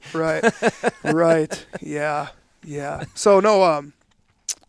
Yeah, just social media basically. It's Snapchat alone has grown my guide service hugely, and this company, and I mean with Instagram, it Yeah, grows you, and with YouTube, YouTube's Yep. starting to get pretty big too. I think I'm at like 12,000 followers on Nice. YouTube. Yeah, it ain't bad because I just started it like a year and 6 months ago, I think. That's pretty good. Yeah. I know I was editing videos in the springtime. Yeah, I need to get last better year, with that. 2 years kind of ago. my intent when I started full scale was to make a bunch of videos, and It's hard to I do, just haven't, man. It's hard to just It's put a video, different video, thing. video, See, video. Like we talked I about. got a really nice drone, Yeah. and I played with it a little bit in the fall, and I got actually some pretty decent footage. I caught a fish while doing it, Right. but it's just interesting so you can get really kick-ass angles. You Mhm. can make it. It's just a different deal. You're not just out there fishing. Like, you have to be aware and you have to be cognizant of everything you're doing and set up your shots. Yeah. Yeah. So I had to put the drone behind me, so I was having some real, Mhm. good over the shoulder kind of shots of me pitching to this wood. Yep. And then I flew the drone around to right where I was going to pitch. Yeah. And so now you're seeing me pitch to the camera, Yep. and you're seeing the splash of the thing, like Mhm. all those different kinds. It's really cool. It's And it's badass. in 4K, and Yeah, it's like it's badass. I could probably watch gardening on a 4K video just because like your eyes are like, this is awesome. It's I know, so it's crystal crazy. clear. It's unbelievable. Mhm. So I definitely, but Do people really watch catch that much that one 4K fish? stuff? I mean, Yeah. when I go on my phone and watch a YouTube video or anything, is that 4K? depends I on mean, what my they shot it TV's at. not 4K. No. You know what I mean? That's probably going to be the next thing, though. I'm sure. Yeah, but I I don't know. What I have been told is that if you're going to use 4K, everything needs to be 4K. Yeah, you can't have don't half mix and half. Yeah, I've your heard that shitty too. GoPro video with your 4K drone footage. Yes. Yeah, I've heard that Um, too. A lot of content providers don't like, or content hosts, they don't like the changing of. But you know, but see, I don't know if I would, as a consumer, I don't know if I would notice, because where I live, No, my I don't think internet's so either. shitty either that I can be watching Netflix and Yeah. it's grainy, and then all of a sudden it comes in clear, like, Yeah, oh, yeah. there's HD. Right, yeah. HD is good enough for me. I mean, 4K. We don't hardly ever get HD at my Well, house. dude, it does. When I mean, buy where or do- rent a video Where on do you Hulu, watch most of your stuff? It's Yeah, on your my phone, phone, dude. yeah. You know what I mean? Yeah. So, I mean, and TV, sure, but Well, eventually 4K is just going to be the thing. yeah, yeah. That'll be the like stand. the and then iPhone there's 12. Be a 24K camera. Yeah, I mean, there's Oh, going to right. be something bigger, better, and then people are like, Always. oh, But bro, I mean, you're do you still really watching need- that 4K? Do you really need 4K right now while you're making hunting videos? I don't think so. I think HD is good enough. Do you really need ultra realistic looking decoys down to the feather decoy when you could probably throw out Texas rags and kill just? That's such a hard question because that trailer right there has a bunch of Dave Smith honkers in it, and God, do I love them. I know. They're Well, so see, nice. But it's I like also have 22 the dozen need is a Bigfoots. touchy word, though. And Do you silhouettes. Need a 4K camera? No. right. But would it? But Is it cool? here's the thing: if you're Sure. as a consumer, you're going through YouTube, Yeah. right? The 4K emblem might not be the thing that catches your eye. Maybe it does. A little 4K Right, like right. this shot in 4K. You're like, Yeah, that's a high quality video. I'm gonna watch that one. Right. Or just as you're watching it, yours comes up. It was shot in 4K. I guarantee you, it's more pleasing to the eye. Right. Because when I watched my own videos, I was like, this is badass. It Right, didn't matter right. what I was doing. It could Yeah. have just been me sitting on the boat, and it was like, Yeah. it's so clear. I'm like, it was almost like a vacation for my brain. Like my brain didn't have to figure out what anything was because it was in such sharp detail. Mm-hmm. And like, you just smile watching it. You're like, this is awesome. Yeah. So I guess there's an argument to be made there that it might separate you from the pack a little bit. Yeah. Like, how do you get noticed on YouTube? This is not my level of expertise. I don't know. So I'm crazy. I'm still starting to get into the social media and trying to learn how it ticks. There's tricks to it. Yeah. There's things you got to do, and there's things you get lucky with, and there's this and that. I'm still trying to figure out YouTube myself because, like, they always say the thumbnail has to be badass, right? Sure. And the thumbnail Or is the title. what you see in the title, So it's that first thing. Like, I got a thumbnail that I thought was super badass. I'm holding up all these mallards and stuff, and it looks sweet. And then that's got like 50,000 views. And then I got a pack of like honkers just right on deck decoying and some decoys. That's got this many views. You know what's got the most views on my channel is a fucking thumbnail of me. It's my head sticking out of a pit box and I'm smiling. And it's getting crazy how many views that thing's got. Like right now, this guy just commented on it right there. Crazy. like it's in Russian, it's in Chinese, Wow. it's in whatever. It's at like, hold on, let me look. Like it's starting to get fun to watch Oh, grow. it's Russian bots. They're getting you. I don't know, but I mean, it's at 538,000 Holy views shit, bro. in 3 months. And if you go on them comments on goose hunting, up north honkers, it's I should probably see if I'm even subscribed to your channel right now. Let me just take care of it's business. crazy the amount. There's people that are like, oh, this video's awesome, blah blah blah, and then there's just a bunch of Russian, I Chinese, think I'm. and some Spanish in there. So let's see. What's the YouTube channel? Is it Fowl Family TV. Fowl FOWL Family TV. All one word, or is there like There's a space in Fowl Family. Fowl space Family. Fowl space family? Fowl Family Goose Hunting? Would that be it, or should I put it all in there? No, it should just be Fowl Family TV. T and V. Boom. Yeah. There it is. Lifetime. So everybody All right, listen to this. Everybody listening. He's Go got and follow. 11,000 subscribers. Fowl. That's pretty good. 11,000. Mine says 12. Well, it's 12,000. It's on the. Okay, so yeah, it says 12,032. Now it's 33 because I just subscribed to you. Boom. But on like the little tab, the little thumbnail down there, it said 11,000. So apparently that isn't updated.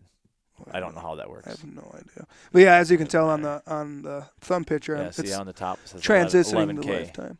Oh Even though yeah, I it's 12K. gotcha. Fucking liars. Jesus Christ. Underselling everything. YouTube's so liberal. I think they're gonna shut down the Do you- hunting on YouTube do too. you? Yeah, I think they're gonna quit monetizing on it. Well, there really isn't much on. Unfortunately, there's not. Yeah, they probably will stop monetizing. Right. Which But is gonna there's so hurt much of it for out some, there. Will probably. Well, it's gonna hurt big time. It's gonna hurt for YouTubers who make a lot of money off their monetizing. What that's going to do, that's going to open up a door. Like hunting's not going to go away. It's going to open a door for a different platform. Are you familiar with the Go Wild app at all? Yeah, I've heard about it. So I've been on it a while. I'm trying to figure that one out. I think there's a way to post videos on there. Not very many people do right now. It's mostly like it's posting pictures and a quick little story and stuff like that. It's pretty cool. I like it. I'm trying to. I mean, And you I'm can not upload hired videos by to them it or and stuff? anything.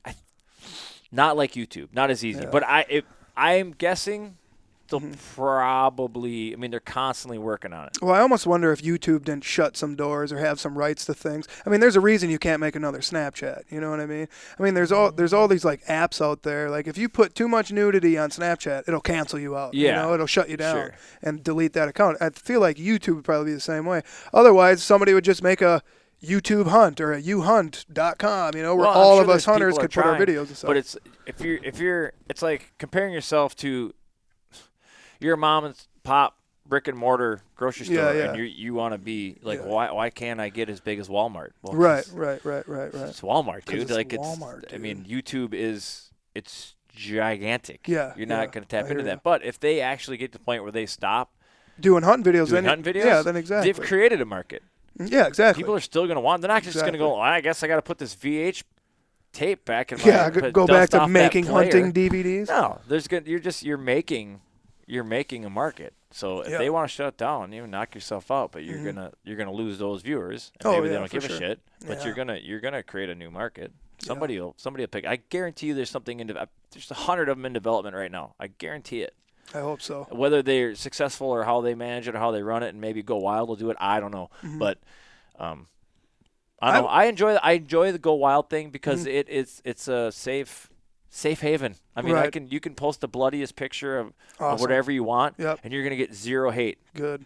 It's all Good. run by people that are and the only people on it are members. And I think I don't know this for a fact, but I would assume that they kind of ferret out if there's any spies that try to get in there, and they would just probably 'Cause you delete see- them or you block see- their accounts because you I see- haven't seen any of it. Not even. Right. I mean, they're actually pretty. You don't even get the normal like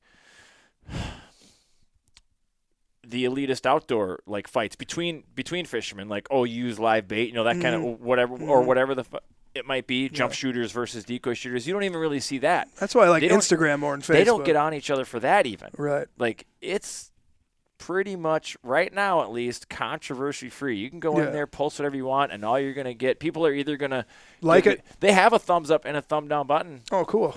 Nobody Cool. uses a thumb down. Really? That's awesome. So Yeah. thumbs I mean, up, man. things are changing too. With like Instagram, I like Instagram way more than I like Facebook. Same here. Which I'm just Instagram, getting by into the way- Instagram is same because I link it to my Facebook account. Yeah. I do it because I'm I haven't lazy. done that yet. Do it as a button. When you Really? do your I'm gonna you do do it your then. button, you do your Instagram thing, Yeah. and there's like you can even link it to a Twitter. Yeah. You can link it to almost all your social media accounts. Mm-hmm. You click all those buttons and you press submit. Boom, it's on all them other platforms. Really? I don't have to go do it on Facebook. I don't have to I know. It I takes care upload of both twice. Platforms. Instagram and Facebook. But there's no politics on Instagram. It's I know. beautiful. That's why I like it. Facebook. All people do is talk shit on there. It's like, geez, it's like you're just throwing a fish into a big old fucking crocodile den. Like, here we go. Jump in both feet in all them political debates, and I like a good debate as much as the next guy. But it's gotten literally not. I kind of hate this word because whatever, but it's gotten so toxic. Like, I would walk away like in a shitty mood. Yeah, me too. Like, me too. They just literally ruined my day. Yeah. Why? Yeah, right. I did this to myself. Exactly. I knew it. I'm not going to change your mind. No. There's no way I'm changing your mind. Yeah, no, you're already dead set on. It's just, I can't watch it. Hearing ourselves, and all people want to do really is get into an echo chamber and be told that their ideas are right, and then as soon as I walk, idiots. As soon as I walk away from it, I have no idea what I was even arguing about. You know what I mean? Like, what was I arguing with that guy about? What was that guy's name? I told him I was going to find him. No. I use Facebook it's just less and less and less. I know. Instagram's It's just dumb. great. It's just all Instagram's pictures, awesome. Yeah, sweet pictures. People are usually pretty cool and supportive. Yada yada blah blah. Yeah, whatever. Instagram's great. And I need it. I just realized the other day that my Snapchat wasn't set to public, so that was the problem. Yeah, you got to put it on public. So it's on public. You got to put it on public, and you got to put your communications or your whatever it's called to private. Put your stories on public and put you. Let me see here. Hold on, he's walking me through this. Yeah, because I go on content. It'll say who can, so right here. You go to the settings, yeah, and then it'll say who can, and then it'll say contact me. I put my friends. Okay. During the off season. Ooh, I have it everyone. That's exactly. Not good. Well, during the off season, I do it because I don't want everybody talking to me about goose hunting. And do you switch it? Yeah, I switch it. So only if I accept your friend. Here's the thing: if I'm trying to be a guide, then I turn it back on during the hunt season. We'll see how I guide fishing, so I might want to keep. Then keep it on there. Yeah, I don't. I mean, the summertime's for me to hang out and do not much. So I don't want a bunch of. I don't want a bunch of people. Hit me up about this and that and comment and random just dumb dick pics. stuff. You got any of those? Oh yeah, dude. I have gotten dick pictures. Yes, I have. That's outstanding. Yeah, of course, man. What is it about the male psyche? Or someone's like, know. Oh, that, and it's like they're just trolling. Like literally, like I'm just gonna spam this dude with my cock. And maybe it's not theirs. I don't know. Maybe they just pulled a picture off the internet. It doesn't really matter. No, it's like, oh, I got a notification. Like, bam. Yeah, and that I was get that. I would get those when I would be public, and then I just like, dude, and then I just block them. You know? Yeah, I wouldn't even respond to it. There's no way I would. No, I mean, what are you supposed to do? Oh, that is so goddamn funny. Thankfully, that has not happened to me yet. But right. I read a funny thing about some girl that used to get dick pictures all the time, and I got a lot of girlfriends that always say like I get dick pics all the time, and it's like she is crazy. I see it like I follow people, on Facebook to go back to Facebook, and it just blatantly sending dick pics. And they'll to be people. like, dude, guys, stop sending me dick pics. But and they start putting them on blast. Then that's what I was gonna say. Profile. And that girl put like, "Is this you send me a picture of a baby's dick? This is child pornography." And he's like, "No, this is my dick." And she's like, "That's a baby's dick."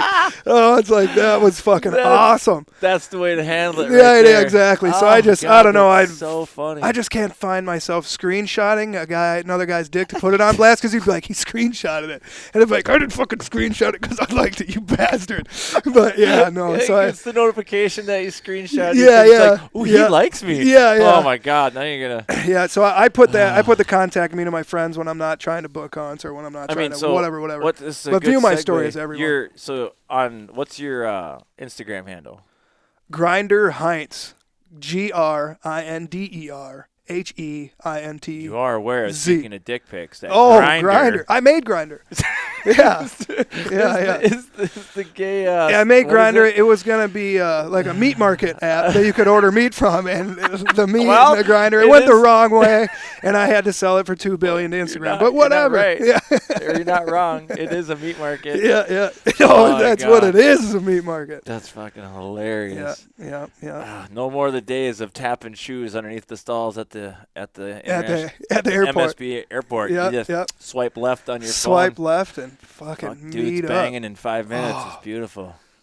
America's great. It's America's not great. Beautiful, but it's easy. It's easy. Beauty's in the eye of the beholder. If that's your thing, man, more power to you. Now you got Go stuff live a happy life. I don't now you got shit. stuff like Bumble and I don't even know what any of that Tinder shit is. and stuff. Tinder, Grindr obviously. is the it's but it's gay, for gay dudes. It's the gay Tinder. Yeah. Or maybe it's made even be butch chicks too. Or, is it? Or I have no idea. This is I don't either. I'm almost 46 and I missed the boat on that on the swiping I know. left. I kind of did right, too. so. I mean, I see a lot of my friends. friends. Which is probably doing a good thing, knowing me as I'd have a AIDS young by man. now. I would. That's not even a deal anymore, I'd be bro. dead. They can fix that. Can they? Oh yeah. Oh, jeez. It's not even a big deal anymore. They could fix it a long time. That's why Magic Johnson's been alive for so long. Word. He's just that big of a player. I know. He ejects himself with money. He's like, you ever see that South Park where they?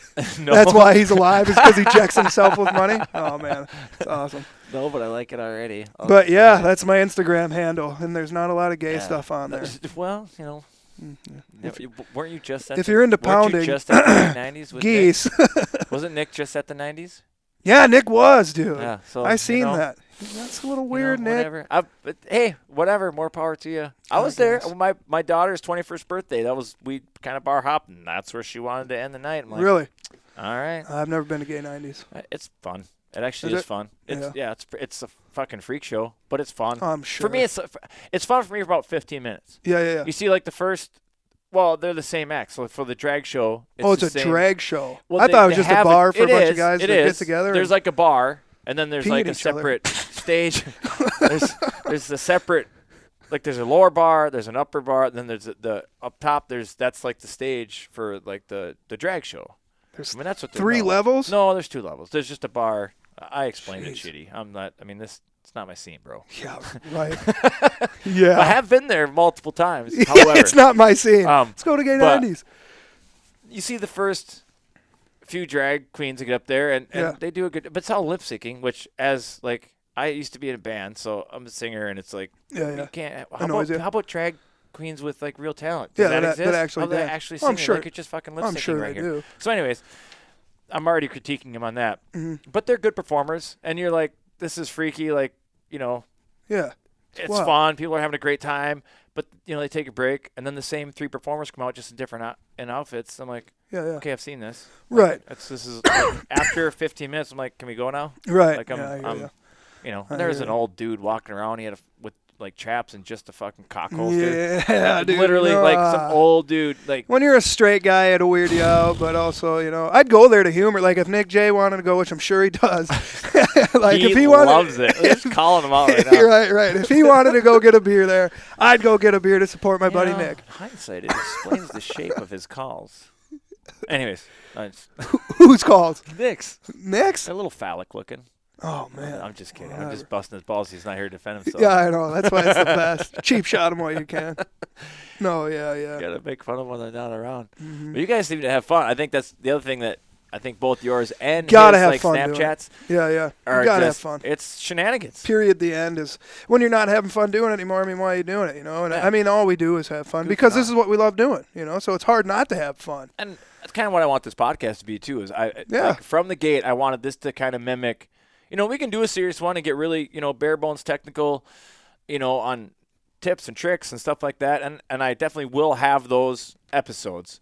Mm-hmm. But when I designed the Full Scale Outdoors podcast, in the back of my mind was those conversations you have with your buddies when you're sitting in the blinds and you're just bullshitting. Exactly. And maybe you do start talking about, wow, what would happen if Yellowstone blows? Or, do you believe in God and this, that, and the other? Or what? You just talk about stupid shit. Marry one, fuck one, kill one. Yeah, that kind of stuff. Yeah, or, exactly. Captain America versus Thor, who could kick whose ass? Or Thor. It's music, or of course it's Thor. It's fucking God. Exactly. Right? Let's just not get stupid. I'm a huge comic book dork, so we don't want to go down that road. This will be a 12-hour podcast. Mm-hmm. But that's what I wanted it to be, just silliness. And it's not going to be for everybody. So I have some people that are like, so okay, really quick, you're a comic book nerd. Let's agree that Superman is the strongest and Incredible Hulk is next. There's nobody else stronger. I mean, your Incredible Hulk, you just rip Spider-Man in half, right? Yes, you could. Right, and then Batman. Batman's fucking Ben Affleck. Okay, Batman is bullshit. Yeah, exactly. Can I just say Batman is bullshit? Yeah, the fact that all the super Batman fans are like, given enough time to plan, he can beat it. Fuck off. Yeah. If Superman's on the moon, dude, he picks up a moon rock and he throws it at Batman, It's who gonna blow doesn't him know in it's pieces. coming, Exactly. and his head just blows up. That's why I was Sorry. so furious when they He came beat out you. with Superman versus Batman. That's so dumb. I was so mad. Like, they could have done it so much better. Have you ever seen those Yeah, with the Superman versus Incredible Hulk and they're fighting in the desert? Yeah, you I've see seen that on some YouTube? of those That's on pretty YouTube. cool. Yeah, Yeah, I that's watched pretty the cool. Batman versus Wolverine one. Spoiler alert: Wolverine wins, as he fucking should, Yeah, he's because he Wolverine, looks like dude. Batman wins, and the next thing you know, you just hear schnick claws come through the front Yeah. of Batman, and he dies. Because that's exactly Because how that's it would how go. it would go. All right, Sorry, all right. he would let's win. back Anyways, to it. real quick though, not done with the Superman Hulk thing. Superman probably would win, unless Bruce Banner had, Superman got, would. you get I some feel like kryptonite. he'd Here's beat the Hulk. problem with DC Comics, and now we're way off track. But whatever, Here we we go. entered into it. We'll finish with this. DC Comic, generally their heroes are way overpowered, but they always have that one thing Yeah. that brings down the Death Star, right? Yeah, the yeah, one yeah. thing Yep. that makes them less than human. Yeah. Like the Kryptonite to that's Superman. And, yeah. That's like building a dam that if one brick fails, the whole fucking thing fails. whole thing That's goes. stupid. Yeah. Your characters are stupid. So, anyways, I'm I a hear Marvel you. guy, so then we can put an end to that right there. Mhm. And I'm All right. I'm like school girl squealing over the next Infinity Wars Right. to come out. My favorite Endgame. was Incredible Can't Hulk. wait. That's why I had to ask. Can't wait. Yeah, Right. Hulk's badass. So, anyways. Mhm. How do we get back on track from there? I can't. This is I why I don't need know. a notepad, because I was going to ask you certain things. Here's what I would like to boost the most is me and my buddy Trevor Ludke own Legend Outfitters, and we're in South Central Minnesota, and we're going to be running hunts in South Central Minnesota from September to November. So you're going to be in layout blinds. We're going to be chasing X fields and stuff. And now, come November to December, I'm probably going to get an apartment up to Fergus Falls because we have a new spot in Fergus Ooh. that's dynamite, and we might be getting 2 more spots Fergus that are is a going to hot spot. that is going to be the 2 best pits probably in Fergus. So now we have 5 pits to fill up with guys. Ooh, So that- make sure you book your hunt with me or with Connor or with whoever from Feet Down, or watch my Snapchats. My Snapchat, by the way, is Mr. Heintz, MrHeintz. Add me on Snapchat, and just you'll get all the. I mean, it's Yeah. not hard to get a hold of me. I'm on And social we'll- media. You know we'll- what I mean? At the end But of this yeah. podcast, I'll hit all that stuff and I'll put links Perfect. on the page and Perfect. stuff like that too. But that Fergus thing, dude, you ever been up there? I've been, I've hunted around there, but never Really? with like an outfitter or anything like that. God. Something I didn't know I was gonna ask this, but when you brought it up, I was like, I actually have a question about this. Just legit human question. So with pit blinds, Yeah. How do you go about building one of those? Can we And how pause? do you I gotta pee convince? really bad. Yeah, we'll just pause it. All right, cool. All right, anyways. And we're back because he has a bladder of a child. Yep. I have a camel bladder. Hey, you look like a Joe camel. Rogan. he can go for like 3 hours. He rarely listen to Joe Rogan's podcast. Oh, He of course. rarely has to take a piss. Really? Sometimes people are like, oh, I gotta take a piss, and then people are always like, what? You never have to. I challenge Joe Rogan to hold your piss off. Jeez. He would kick my ass in any other thing in this world. Really? I will work Joe him Rogan's over. a badass. I'll work him over and not having to pee. I challenged Michael Waddell to a $1,000 bubble hockey game. Bubble. Oh, Yeah. it's And there were, on. some people were asking me that, like, how come you want to play him in bubble hockey? I seen a picture of him playing bubble hockey one time, and I own a bubble hocky table. Oh, it's shit. downstairs. We Oh, can play shit. when we're done. You'll work my ass. Well, of course I will. I mean, But, we're yeah. back on the grinder thing again. Somebody, But you right? But no, somebody sent it to me, like, you got to play this guy. I was like, dude, I'd play him, but yeah, so Waddell's like a known. Michael Waddell, dude. He's a known. Bubble hockey master. Oh no, I don't think. No, he I know is. who Michael Waddell yeah, is. Yeah. I was like, what? No, yeah, I got a video or a picture of him playing bubble hockey, and someone's like, dude, you got to challenge him. I'm like, I'd do it. See now, Even if it was for charity, you know what I we mean? mentioned Something Michael like that. Waddell, so now I get to mention him in the comments. So hopefully I can tap into his Perfect. network. Come on, Perfect. Michael, get on the podcast. Yeah, right. Let's do this. Get behind the sticks, buddy. Let's play some bubble hockey. You've been called. The gauntlet has been thrown. right. No, don't yeah, stand I don't know if you it'll don't happen stand or a not. I'd chance. like to do it for whatever Doing reason. it set up as a charity event. That's cool. Let's That'd do be it. badass. Right, it would be Well, you badass. gotta have Why wouldn't you? Waddell's people contact the Mhm. Heintz people and Right. set this thing up. That would actually be pretty badass. That'd be fun, wouldn't it? Yeah, it would be. Get a bar on board. You can Mhm. sell tickets. We could have a full out tournament. Another one of my buddies has one, like a legit one. This is a Czechs bubble hockey. My There's brother-in-law levels might to want to tap in on this. He's a Let's do it. master at it. Let's do it. $20, $50 a team. All the beer you can drink, dude. I'm in. I'll just do the commentary. I'll do the play-by-play. There you go. Yeah. Perfect. It's I fun. won't know what I'm talking about because I'm terrible at it, but Right. that might make it even more comical. Right. Maybe Nick and I can do the commentary because he'll dork out on the facts of it, and then I'll just be the color guy. I played Nick one time. So down there. He's played. He'll be the play-by-play guy. I'll be the color. Yeah. I'll be the color guy. I'll just have the one-liners and the stupid comments. Perfect. I'll clown people out for what they're wearing. Yeah, of course. It'll be fucking great. Get it done, Michael Waddell. Let's do this. Mike Waddell. I don't think you got the seeds. Yeah. So you got to call somebody. You got to challenge your masculinity. Yeah, exactly. It's the only way to do it. Yeah, exactly. Otherwise, they'll just sit back and relax. Mm-hmm. And so, again, we're back off track. So you're pimping out your new guiding stuff, which is super cool. If you like goose hunting, the best goose hunting in North America, in my opinion, is up in Fergus Falls. But you were asking me something about the pits. Oh yeah. Oh, thank you so much. So there's a couple like hurdles that I'm like, all right, and these are leased fields, I assume. Yeah. Oh yeah. They're leased. Yeah. How does that conversation go as far as, hey, Joe Farmer Johnson, I'd really like to take a backhoe out into your field. Yeah. Well, hey, Joe Farmer Johnson. Take a 20 by 20 hole. All your crop is out of that field, right? And you're done making the money off it, right? You want it to just sit there for another 5-6 months, or can I give you X amount of dollars? And they're usually like, yeah, absolutely, why not? And do you want to? You take them out at the end of the season, I assume, because the farmers are allowed to top of it. No. Yeah, they don't plow over the top of it, but it's very easy to maneuver around them. A lot of farmers always say, so when you put a pit in, it's there. It's it's there. Okay. We should put flags up, like it's right here. You know what I mean? So and like they know where it's at. Drain tile thing. We go out there and like explain to them it's right here, so don't bury in it. But yeah, they they know where it's at. It's not as hard to get around them as people think. So the farmers have told me. I mean, I'm not a farmer, you know what I mean? I've never gotten in a tractor and drove around. But yeah, some people are like, I don't want a pit out there. It's too hard to get around. And then when they get a pit out there, like, oh, it's not that bad, especially when you're paying me. Sure. Whatever. Money. It's not cheap.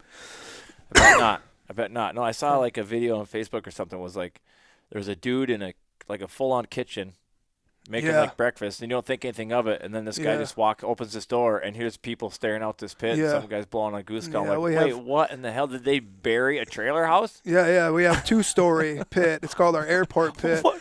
Yeah, what the hell?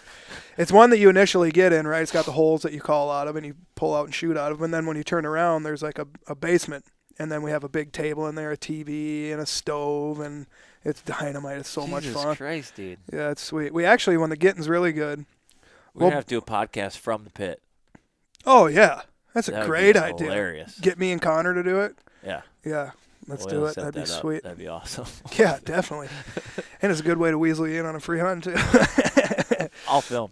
Yeah, there you go. But no, so yeah, we got that double layer one, and well, actually, we usually have 2 guides in each pit, and then we have it's 11-man pit, so we have 2 guides, and then we have 9 customers that are shooting. We're shooting too, but we usually let you guys volley out. But then that basement's so big too, we'll have another set of 9 guys down there. So when those guys are done, we swap them out. Oh, you know what I mean? So those guys go play pool on the billiard table. Yeah. Do whatever. Drink drive some beers while the go-kart track we got down there and all that stuff. Yeah, the bumper cars. Yeah. The arcade games. No, yeah. And then they come back up, and those guys just sit down there and play cards or whatever. We don't allow drinking while we're hunting, obviously. Yeah, you can't do that. But yeah, some people are like, can we bring beer? It's like, no, you cannot. No, you cannot.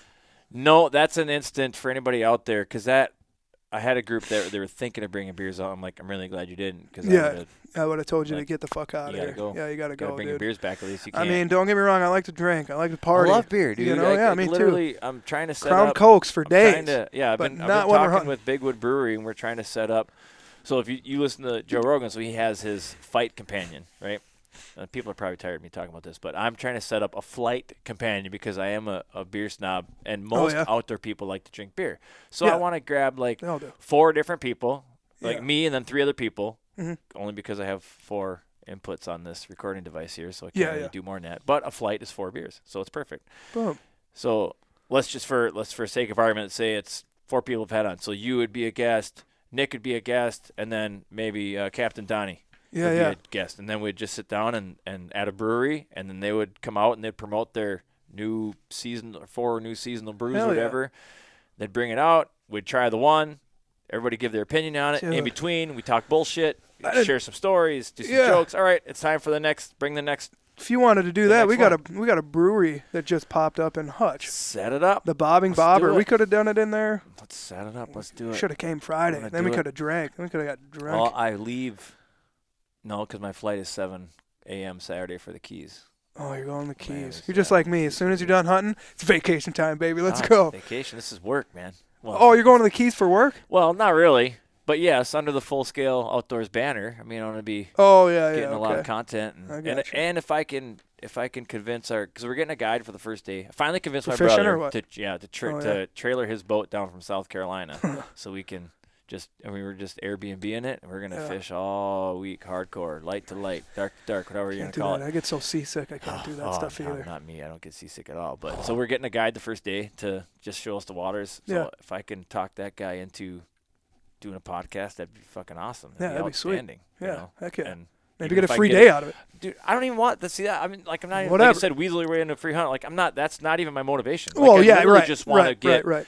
I was kidding. You're welcome to come whenever. Tap into different networks and just more so, like, get other people's perspectives. I mean, you have a shit ton of stories. I just mentioned that I don't know. Like, I want to hear your stories someday, whether it's we're recording or not. Like, I'm interested in that human element part of it. That's why I talk to random ass people in bars. Like, I just love that. Me too. I love meeting new people. I love getting, like, sharing, like, getting different viewpoints and different perspectives, and so that's what I want about it. I don't need a free trip on a charter. Like, I don't care, dude. If you have an hour, 2 hours, 3 hours of spare time, and you're willing to sit down and share a beer with me, and I'm just promoting your thing. I'm not charging you anything. I'm not asking anything for you. Like, and it's most good people promotion. are shocked. And it's most good people promotion. think like that I'm trying to get a free hunt. That they're like, I'm trying to get something free. Once I explain to them, like, no, dude, this is just another way for you to get your word out there. It's not costing me anything because you like doing it for you promoting. Yeah, and you like doing it. So, like, put it out there. Yeah, like, you're not taking away from me. Like, you're only adding to me. Now I'm tapped into your network. It's only going to help me. Right. If one person out of your 1,000 then stumbles onto and starts liking my social media, that only helps me. Right. It's going to help you more than it helps me, but it's like it's mutually beneficial for all parties involved. So, I mean, I'll just go down in the marinas and, like, even if I didn't use that guy, like, hey, who wants to do a podcast? Well, I'll sit down with anybody. Right. Shit, let's do this. Right. Let's pump this thing out. Yeah, that'd be fun. Badass. Do you have anybody that you wish you would podcast? Like, God, if I could podcast. Well, the pinnacle is Joe Rogan. I mean, obviously. You would podcast. Right. No, I mean, I'd be a guest on his. Oh, of course. No, I'm saying who would you want to podcast? Who would be the boy, that's a tough one. I got like a zillion of them. So I really like this Tom Rowland. He does like Into the Blue, and this is saltwater fishing down in Florida. He has his own podcast, which I love his podcast. His is much more structured than mine. Really? But he'd be a great guy to get on just because he's just a wealth of knowledge for the fishing aspect. Oh, Mike Iaconelli. Who's the that? Bass fisherman. Yeah, you don't fish. I don't fish. So I don't know none of these He is like the bad boy of bass fishing. Like, really? When he got into it, like, people wanted to ban him because he was just so outlandish. When he catches a big bass. Did he swear? He probably swears a lot, but he celebrates like crazy. Like, he catches the big bass, you'd think he's the only person that's ever caught a bass. He loses his fucking mind. Nice. But I love it. Yeah, I'm like, dude, this is great. I mean, he shook the foundation of professional fishing, like, literally. And I don't think it's a stretch to say that he may have played an indirect role in kind of this conversation that we're having right now, as far as people breaking out of that form that you had to be if you were going to be a professional outdoorsman, a hunter, fisherman, or whatever. He was like, this is me, take it or leave it. Yeah. And they couldn't ignore him because he kept winning. Exactly. You know, the same exact thing happened with, I watched The Notorious on Netflix about Conor McGregor, and his first fight, they told him, like, you showboated too much, you freaked out too much, you're never going to be a champion, and now look at him. The noodle arm. Exactly. Yeah, and now look huge. at him. He's the biggest, cockiest guy in fighting next to Mayweather, and it sells tickets, so you can't ignore it. You know what I mean? You had to embrace it. Yeah, you have to embrace it. So absolutely would love to have Mike Iaconelli on. That'd and then, cool. of course, the GOAT, Kevin Van Dam, another fisherman. He'd be great to have on too. Well, hunting wise, who would I like to have on? Jim Shockey. He's a big game hunter. Yeah. I know Jim Shockey. See, that's just, I mean, like in the goose hunting world, duck hunting world, I just don't know what. Nobody's done a zinc yet. Get a whole zinc.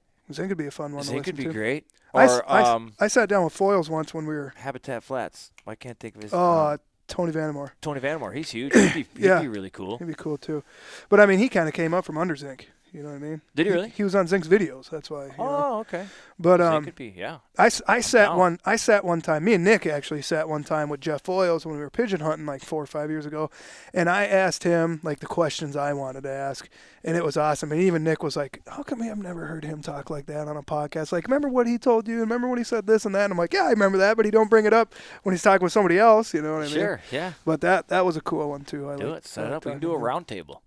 That'd be Let's just find the baddest asses of the waterfowling world, like late summer, like right before hunting's, like people are getting jazzed up about it. Perfect. Boom. Do it up. Yeah, that'd be sweet. That would be badass. And so I'm talking with Nick, and I'm gonna work with him. He wants to do a dork out, like tips and tricks, like his style. And so I'm like, you're more than welcome to use my platform. That like I'll tips just and produce tricks. it. You just talk, and I'll try to keep the conversation going. Because there's definitely an art to it. I mean, not everybody can just be a broadcaster. It's one of those things. Like everybody thinks they can do it, but it might not be. I'm not saying Nick can't, because he's a talker. He's probably awesome at it. He listened to a lot of podcasts. But I'll sit here and I'll just try to shut my mouth, and as long as he's rolling, he's rolling. But if I feel like if it's kind of dying down a little bit, I'll just have some notes. I think that's why me and Nick are such good buddies, because his tips and tricks are my tips and tricks, and his tricks are my tricks, and his ways are my ways.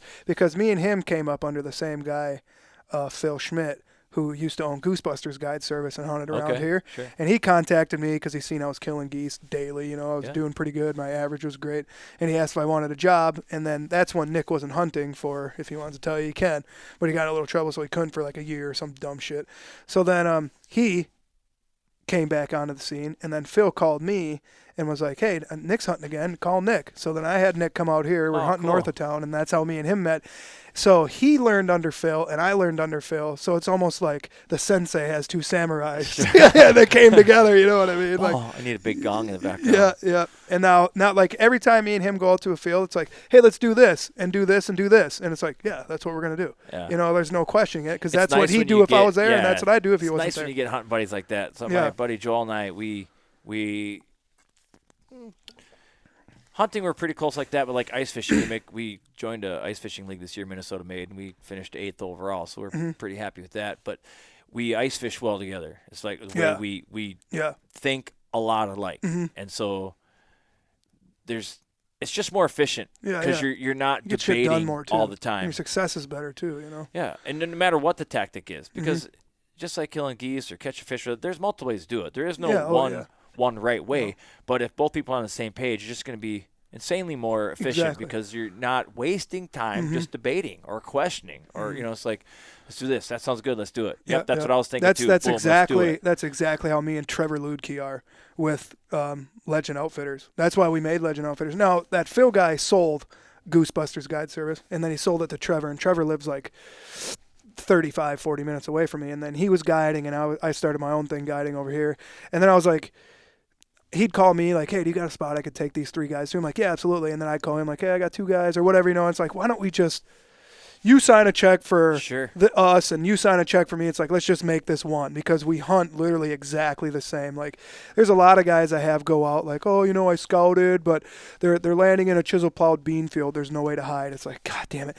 If Trevor were to go and look at that spot, he'd be like, "Oh, I know exactly what we're doing. This is what we're going to do. This is how we're going to hide, and this is how many decoys we're going to have." I can trust him with anything when it comes. Nick says he won't hunt a chiseled cornfield. Yeah, I don't think I would either anymore. Seriously, I mean, it's not just that. I mean, it beats up your machinery, your trucks, your four-wheelers. Sucks to walk in. It hides your decoys like crazy, like you talked about, the contrast. Just eats it up, and then you sit there and call it geese. Sometimes you'll get them to decoy, you know what I mean? I have a video on YouTube called "The Hide is Everything," where we decoy them in a chisel-plowed cornfield. We decoy like 300 of them at one time. We did good in like... It was like a I wouldn't hunt bare bone soybean field. It was mostly sand than it was anything. We're like, how the hell are we going to hide in here? Grass we dug hide, in a little baby. bit, and then we did a grass hide, and we smashed it. We don't even dig in anymore. We used to dig in, and I was like, I'm not doing that anymore. Yeah, there's no point. A-frame it. I'm not a big A-frame fan, dude. No. You're like the first person ever to I'm tell me not that. because I feel like they're always like, I'm like, well, what are we going to do because we don't have any cover over us? Mm-hmm. And then as soon as the geese get over you, they're looking at you like, look at those 5 dudes in that A-frame with all those Mountain Dews and chew cans and plastic bags all over, and they're all looking at me with these big eyes. I'm out of here, you know what I mean? But yeah, there's some people know how to hide them, you know, Sure. like. Well, if you can do an edge hide, obviously that's Yeah, but when you got customers, awesome. sometimes it's hard to tell them to not true. move that brush. Don't look your face up. Stay there, yeah. You know, I don't like hunting them. I rather use a layout blind, personally, me. Oh, you're like literally the first person I've talked to since like A-frames have kind of become a fad that said they don't like them. I haven't had a time where I'm like, oh, they're not decoying because of the blinds. I mean, okay, I shouldn't say that. I've had some times where it's like, I'm sure the blind's got something to do with it, but if you put a giant-ass A-frame here and you can see all of us looking at them, then we're going to have a bigger problem, you know? But, yeah, A-frame's got their place, for sure. I think A-frame has their place. I think because it's the new fad, I think there'll be a run on them as far as, like, success, and that might be just because more people are using them. Yeah. Correlation versus causation, Birds will I don't adapt know. to them, too. But that's the thing, they'll get used to them. If more people go to A-frames, then eventually – like layout blinds will probably be more successful again because they'll just get conditioned to that. And then fewer people are going to be using layout blinds. Yep. And we already talked about this with Nick Johnson, but I'm trying it this year. I'm going to set early season, the first hunt of the year I want to do this. I want to set 50 snow goose decoys, and I'm laying in whites. See if you can't decoy them honkers. With the honkers just off to the side. Why wouldn't that work? I don't know. When we're in North Dakota, we do that, and we smash them. Right, I know. Why wouldn't it work? It's like the early season Minnesota honkers are going to be like, hey, there's no snows in Minnesota. There's no white geese. What's going on? As far as running traffic, what's going to stick out more? The geese decoys that blend into the earth or that wad of 50 white-ass birds? Right. They're going to notice as long as that. you're blowing Then a call hear at the them, call. they'll come to you. Then they're going to look. Then they're going to see the goose decoys. Mm-hmm. It's all over. But the breast and all the birds, man, I'm telling you, it's going to work. New feed. Exactly. I mean, heard it here first. Next fad. It's 5 dozen snow goose decoys. Lay it out whites hunting for an ex-honker field. Yeah. Forget your avians. All you need is a dozen decent-looking decoys, 50 full-body snows, and you're gonna get your, socks, Texas rags. I'm making rags great again. Rags would be cool. Yeah, I don't know. I don't know if it's going to work, but it's going to make for a funny video. It would be, but if it does work, I mean, I can see it working. I can honestly see it work. I don't know why it wouldn't work. You want to talk about, like, thinking outside the box. I guarantee we'll be the only spread in Minnesota doing that. Although now I just spilled it to the world, so who knows? I'll go out there and everybody will beat me to it. Yeah. God damn it. I just think you got to – I just think – I don't know. You know, what you're talking about, are you doing that in a chisel plowed cornfield, or what are you saying? Or just anywhere? Any field. Oh, any field. A field where it's hard to hide in. Probably could, but it would be perfect. I feel like the success to, I know, mine and my circle of buddies is the calling and the hide. I would think that's what kills the most geese. Well, yeah. Is the calling. A lot of people say the calling doesn't mean anything. Well, yeah, I mean, I think it's the most important. Who says that? No, not the most important. Okay, I'm not going to go to Nevada and sit in the desert and start blowing my goose call and get geese. You obviously got to be in the area of geese, right? But I feel like we do a lot better because we know how to. You speak the language. Yeah, we throw that noise out there, dude, and you can see the reaction to it like, holy smokes. I don't know why I'm coming down here because I was eating over there the other day, a mile that way, but this is where I want to be right now. Traffic or on migration that's day. all I do. 99% of the time, I'm running traffic. I'll find an X field. Here's my theory. I find an X field. I don't ask permission for it because I'm just going to mess it up if I go out there because they've been in there for 3-4 days. They know what that field looks like.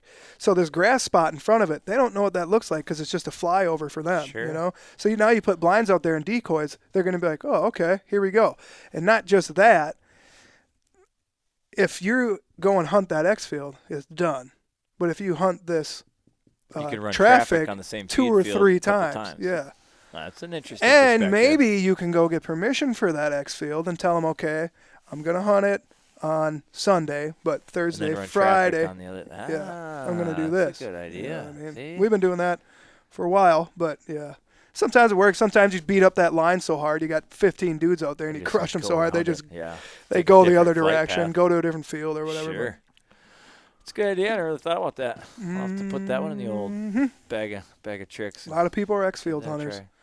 Try. I mean, we basically do that. It's kind fun. of Don't get me wrong. On by default, a couple of fields that we hunt, like, oh, they're feeding in that one, but we have permission in this, so we're going to be under them. Let's just set up here, and then we end up shooting them. So it's basically the same thing. Yeah, exactly. I'm not going to hunt an X-Field. We've got on, and this kind of reinforcing your point. The kind of times that we have got on the X, you've run into some problems. problems. It doesn't work because probably you're right. They know that field. They know it better than we do it, and they know something's up. Yeah, that's a good point. But then now, I mean, don't get me wrong, hunting X's is awesome. Here they come, 10 yards.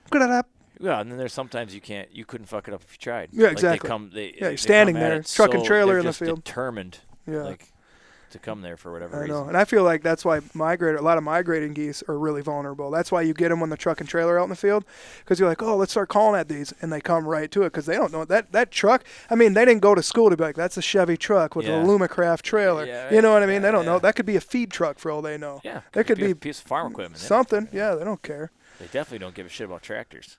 No, God, no, they don't. I've seen them landing right behind the guys out there. Like, they move to the a small side. grain field.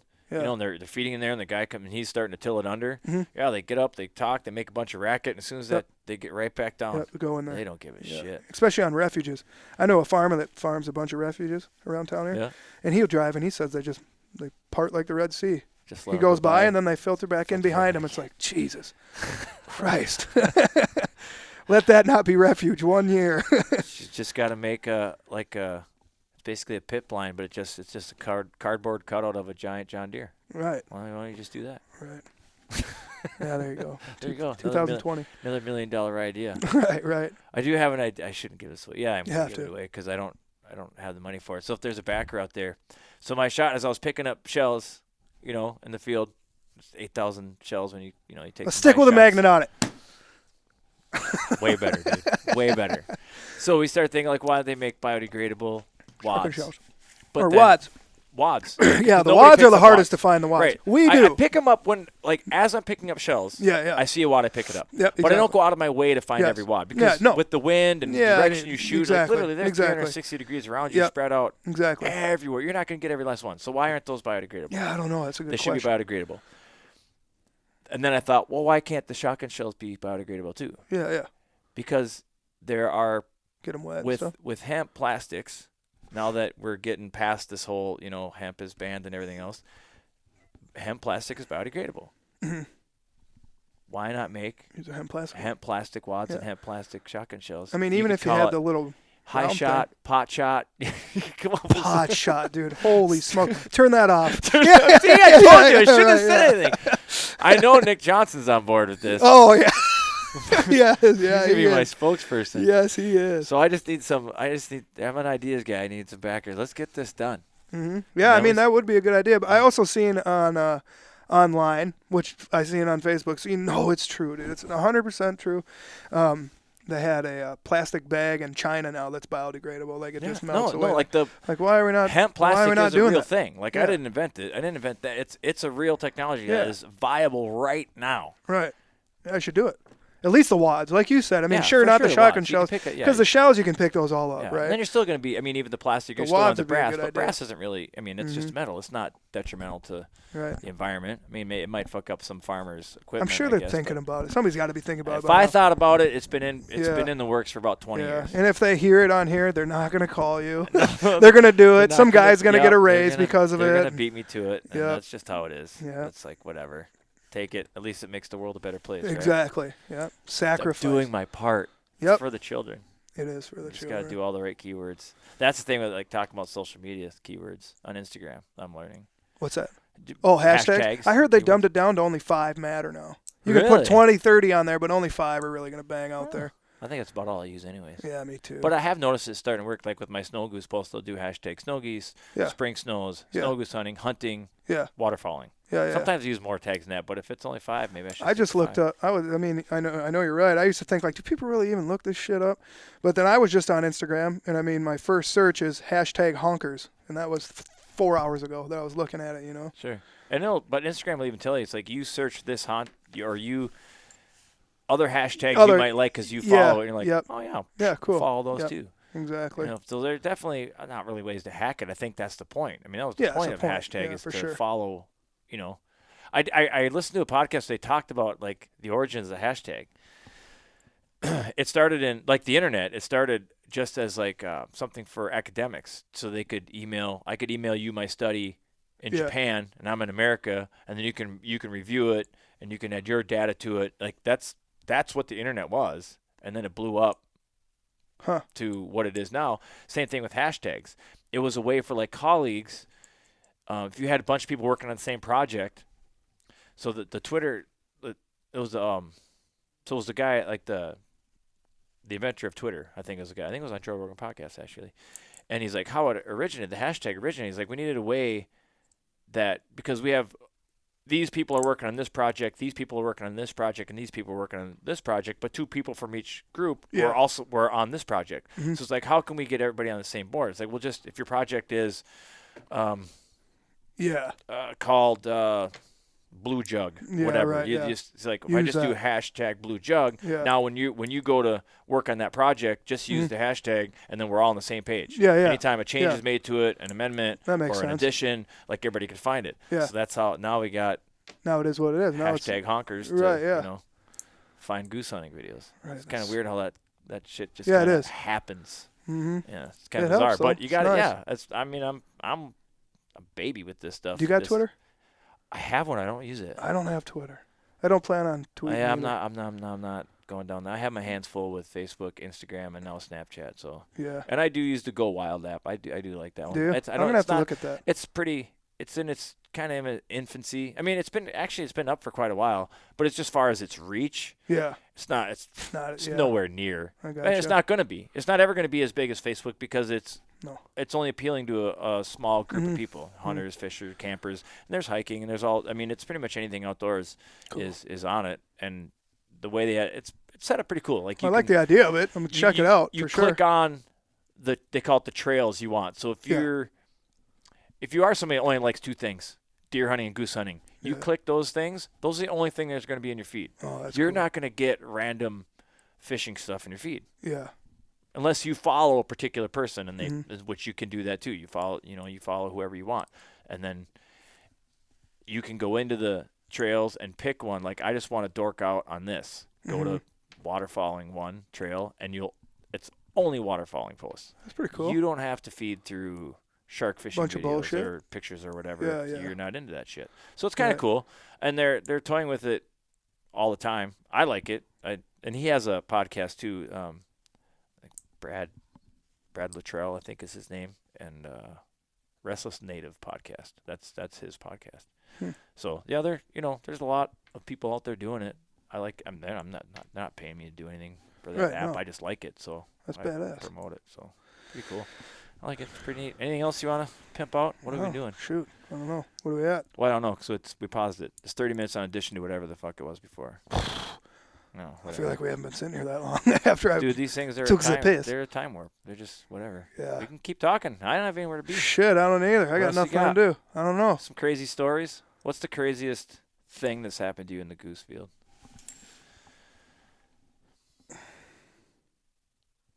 I don't know, dude. I know there's so many. It's hard I know, to say. and being on the spot like that's crazy. So on your snaps, I know you do. You're kind of a band guy like Nick is. Who's the bigger band dork? I feel like Nick is. I don't know. Who has more bands? Me. Really? Yeah, oh yeah. Huh. I got a lot more bands than Nick does. I'm a band dork about it, dude. Are you? Yeah, I mean it's not all. Don't get me wrong. Nick was just banding Songbirds. Songbirds, yeah. Have you banded Songbirds? He invited me. I told him no, because that's so gay 90s of you. But no, I love leg. I mean, leg bands are like shooting a nice buck, right? It's not all about the leg bands. This is all about the leg bands. I mean, we killed 50 bands this year. You know what I mean? Sure. 22 of them are double bands because we were up in Fergus. So make sure you book your Fergus Falls ones. Hit me up. A good band. Anyways, but yeah, so I mean, it's not all about the bands. It's just fun, you know what I mean? And I do that band or no band on my Snapchat. And people like that shit, you know, so it's fun. But I do know my fair share about bands. And there's a lot of people, like a lot of the new younger guys with eBay, they'll go and buy fake bands and they'll fill their lanyards up. Right. And me being a band guy, I can spot a fake leg band from anywhere. You know what I mean? So like, and there's different genres of bands. Like back in the 70s, 80s, like back when grounds and foils and zincs were stacking their lanyards, you had, I should have brought my lanyard. You had advise bands or avice bands or whatever they're called. And then you had game and fish bands, and they're just written different. And now you got your regular federal bands. They only started putting them federal bands on like 10, 12 years ago. So if you see a 16-year-old kid with these avice bands and these game and fish bands, those are your dads or your grandpas. Right. You didn't shoot. You didn't just shoot those. Yeah. And I'll even see like some kid holding one up and it says avice band, and it's like, we just shot this. It's like, no, you didn't, because that thing is either you won't be able to read the numbers, or it's barely hanging off, or it's not real. You know, it's just crazy that like, and that phenomenon of that buying bands, unregistered bands on eBay, like that's. What, 10 years old now or better? Like, it's been going on for a while. It's been going on. And I remember when it first came out, I was like, that's a thing? Yeah, like, really? That's a yeah. Well, the kids look up to people, you know what I mean? They look up to guys like Fred Zink, where he's got the giant lanyard of bands. He's the grinder. He's the guy. If I want to be known as a grinder, I got to have these bands, you know? I guess it's just dumb. Never, I mean, I always thought it like, God damn, that guy kills a lot of geese to have that many bands. But it's like, I don't, it's the shell necklace. The fake ones are the shell necklace of the hunting world. Oh yeah. It's like you're just showing, you're peacocking. That's all you're doing. You're showing off your buddies, and I'm like, and real guys can figure out that those are fake. Like even now, they'll make them look like the federal bands. Like if you talk to anybody like Big Sean and stuff, he knows all this stuff too. You know, and we've had conversations about it. But he's like, if you look on some of these kids' lanyards, you'll be like, okay, you might have 10 real bands, but there's 4 fake ones I can see in there. You know what I mean? Seriously. Start calling them out. I have been. And people jumped on me before and stuff. It's like, come on, dude. It's just so petty. Like for me, douchey. Dude. I love bands, and I look they're for fun. them. Everybody loves getting them. I like to know the history of the bird. Exactly. Like I got a few exactly. Snow They're Goose bands, super and when badass. I get it back, I'm like, this thing. I want to know the sex, where it came from. And Nunavut. Yeah. I didn't even know where I had to Google Nunavut to figure out where the fuck that was. When I saw it on the map, I was like, holy shit. Yeah, oh my God. This bird travels a long ass way. Yeah, we killed when we were up in Fergus, the last one, one of the last bands I got up there was an Illinois bird, 6 years old. It flew from Illinois, banded down there to Fergus Falls. And then like a month or two later, I drove all the way down to Illinois. I do a yearly trip down there to Pekin, Illinois, where my buddy Turkey Man's from. And it was like banded not too far away from Pekin. So it's like, dude, crazy. We just drove 8 hours and that goose is from down here. Like, it's just, that shit's so badass. We shoot a lot. I want to say a lot, but like a lot of the honker bands we get are from like Illinois or Indiana. Ours are from Iowa. Really? Yeah, ours are all from. Every time we were picking up a 1188. Southern Minnesota, so I guess that's not that. It's far. just every time we got a 1188 prefix band, it was like, I'm sure this is from Iowa. Not that Iowa is only 1188, because for that year Illinois will also use 1188, and South Dakota will use 1188. You know what I mean? It's the numbers after it that matter. Sure. But yeah, it's. There was a story in Wildfall magazine where a biologist banded an eider. Yeah. And then later went on a guided hunt in Maine and shot. No way. He fucking banded. That's badass. I mean, I know there's not as many eiders, so I mean, it's like the percentage isn't as outstanding, but still, it's still pretty goddamn amazing. Yeah, it's still badass. Not only just to get a banded eider, but then to shoot one that you personally banded. How rewarding would that be? That'd be sick. Yeah, that'd be pretty cool. The DNR in Hutch here used to band the birds in our sanctuary, and he hasn't done, or they did it last year. They put like 50 on there, but 4 years before that, they didn't band anything for them 4 years. And then I have a video on YouTube where I helped them band them. And that day, they let me put a band on there, and I took a picture of it and I sent it to my email, but I can't.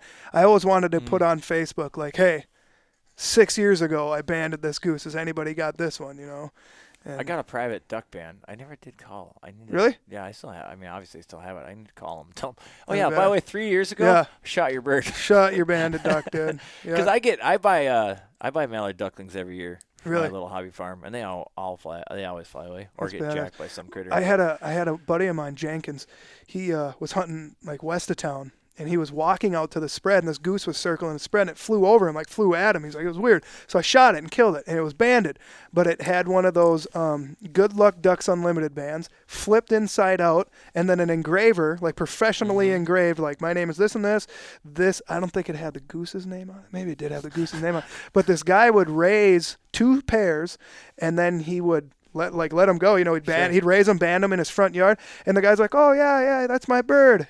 He sent him pictures of this bird laying in the dude's garage. Oh, crazy! It's like, no way. And then he's like, "Yeah, they fly away, and then they come back and all that." That's because I don't band the ones. I need to get order some bands. I think they'd be sweet. Yeah, the mallards that I raise up, and it'd just be super interesting. Like someone called me from Arkansas, like, yeah. "Hey, we shot your bird." My dad went all the way to Arkansas. My Holy dad shit. in his driveway has a mating pair of mallards every year since I can remember. Like, dude, 10, 12 years, and I always think, like, are those the same? Oh, yeah. I'd like to catch them. I'd like to catch one of them and put just a little zip tie on them. I know. I have a buddy of mine, the same thing. But it's illegal to do that. There's one that isn't it?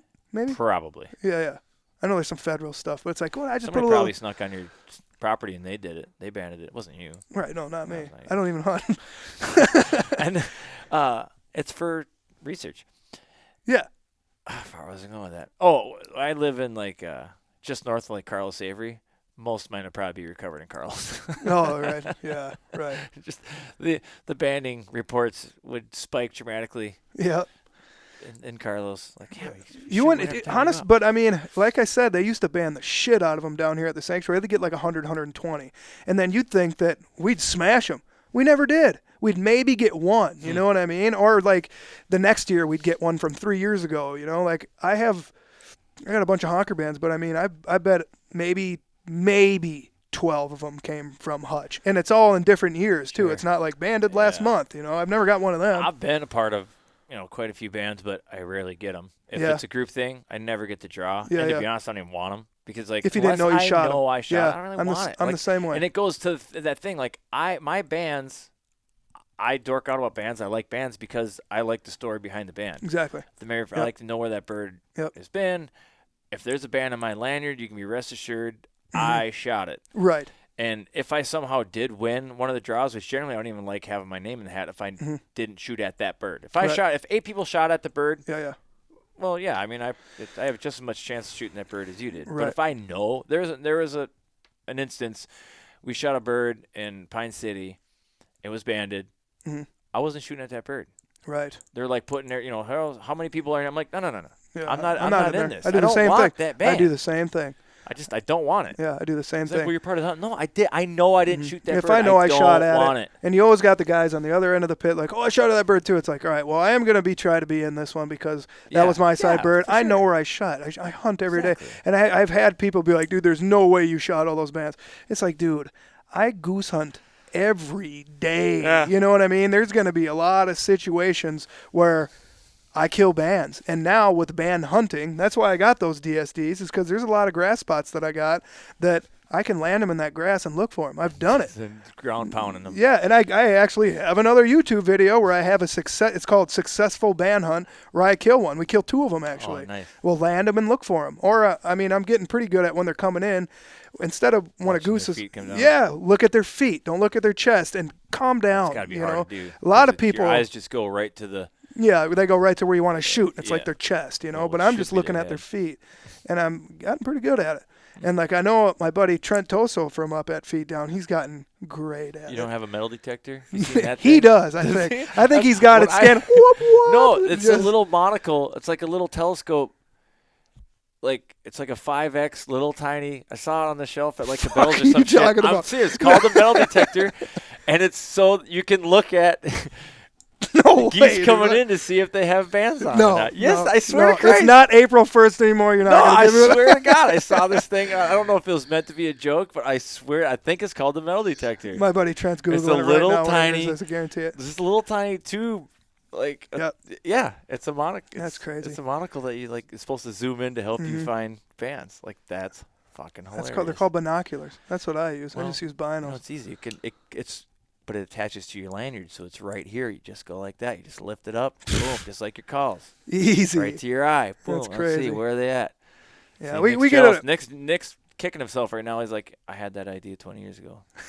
Right. He's only 21, so probably not. Yeah, right. Nick just had a birthday. He did just have because he celebrated at the 90s. Yeah, that's right. Yeah. But no, some people are really good at spotting them out, and some aren't. Some people land them and blah, blah, blah, and look for them. And, I mean, that's how I get a majority of mine is I see them before I shoot them, or I'll land them, see them, shoot them. Yeah, I'm not to that level yet. I like the randomness of it. Yeah. But I mean, also, if you volley, like we also get we hunt, dude, I mean, Last year I hunted 3 weeks straight. And I mean, yeah, there's times when you're with customers, you got to volley into it. You're not like, hey guys, wait for the 30 pack to land. I want to see if there's any bands, and then you guys can shoot. No, you just volley into it, and you're like, hey, we got 2 of them. Whatever. Funny thing I saw on Facebook is that everybody has changed this meme. It's that guy like drinking coffee in front of a table, and it says, I believe this and this, changed my mind. It's like yeah. This one was the wars, what's it called, wars, whatever. Info wars, but yeah. Fuck, what was it called? It was something. I might be mixing this up. With the turkey you'll about the goose on the ground. Yeah. How did that go? Yeah. It was a shooting a turkey or turkey hunting's like ground pounding a goose. Ground pounding a goose. And it's like it's right. I've kind of always thought that same thing. Wow, you can't even really argue that because it's here's an interesting thing. If you shoot a turkey on the wing in the turkey hunting community, that's kind of frowned upon. Yeah, because that's where the meat. You only get the meat and the legs. But out it's of the it. same thing though. Oh yeah. You're calling to that bird to get in. it into range to shoot it. Right. God, I wonder how many people are like, what? It's the same thing. But it would commenting right now. Click. If you ground pound a goose, it's the same shit. Shamed by other goose hunters. I've never been shamed for ground pounding a goose. Just because I have a saying, just because you land doesn't mean you get a pass. Half of the time, you can't make these geese land. Exactly. And then when you do, you can do whatever you want with it. Your job's done. And now why are you going to take a chance for that goose to jump up and you graze it and hurt it and then it goes back into the wild? Why don't you just bang that thing on the ground? And then shoot the ones that are the last ones right before they land, because then you shoot those, they crumple. The other ones get up, then you shoot those and they crumple. So it maximizes your per flock birds. Yeah, for sure. Something I've been trying to do in my head that I have not perfected in the field is like, let's just use snow geese, for example. If you have a flock that's actually working in good, and they come in like 30 yards, 20 yards, so you're going to – the first shot should crumple. Yeah. Instead of hitting that obvious first one – you have to aim for the back. Aim for that back one. I'm getting a little better at it myself, but I don't It's always. like as they come back, like birds are coming into your sight picture instead of chasing. Now it's at 50, now it's at 60, now it's at 70. There's advice that I give a lot of guys too. Because you get excited. Your eye just goes to that. Yes. The most obvious. Like you have to consciously pick out your bird almost as it's coming in the back of the flock. Like that's the one. When somebody calls it, that's the one. There's another thing you got to do too is keep your cool. When you pop up, everybody's racing each other. And that's why you'll see the cherry 4s in front, and one will go down. So now if you pull up, like I'm going to let the first volley go off, wham, they fall, and then you can shlink, you can start killing. You kill a lot more if you're with enough guys that hunt enough, instead of we're not racing each other. If you can pop up and this one, because that one. Because generally we set up, the way our core group of guys, so my one buddy, he's a lefty, so he shoots lefty, so we put him out on the right side. Yeah. And then I'll be on, most everybody's right side, but I'll put myself on the far left. Yeah. And I'll even say, I'll just clean up the left side. Yeah. And that's my role. You got to put your grinders on the right and left sides, on the ends. Pop up, and I'm generally not one of the first people to shoot. I'll literally, I'll come up and I'll just, if it's not, if it's a pair or something, that's what I'm just on them. Yep. And I'm that's what you got to do in the flocks, too. Somebody crumple that thing, and then if it's not, then boom, boom. Blink. Yep. And then I shoot. Exactly. I'm batting clean. The ends bat clean up. The middle part, fucking free fall. I'll move people from the end. When we start hunting, I'm like, so go over all the safety stuff, and I go, the guys on the end, you guys better make sure you're good shots, because when those birds are leaving, I don't want them to leave. Yeah. I'll switch you out. I'll take your spot. Yeah. You know what I mean? Because we've had a lot of times where it's like, get him. Nothing. Come on. And, should have got him. Now I got to sit in this pit a little bit longer. Or I got to go for a walk. That happened to one of the and they'd nick them and sail. They came around, and it was in the lap. It was a 20-yard chip shot, and this thing just ran the gauntlet of everybody shooting at it, and they hit it. But, it flutters down, sails and goes up down over the hill. I'm like, you got to go look for it. You got to go get it. I'll be back in a little bit. Don't shoot any specks while I'm gone. Right. Yeah.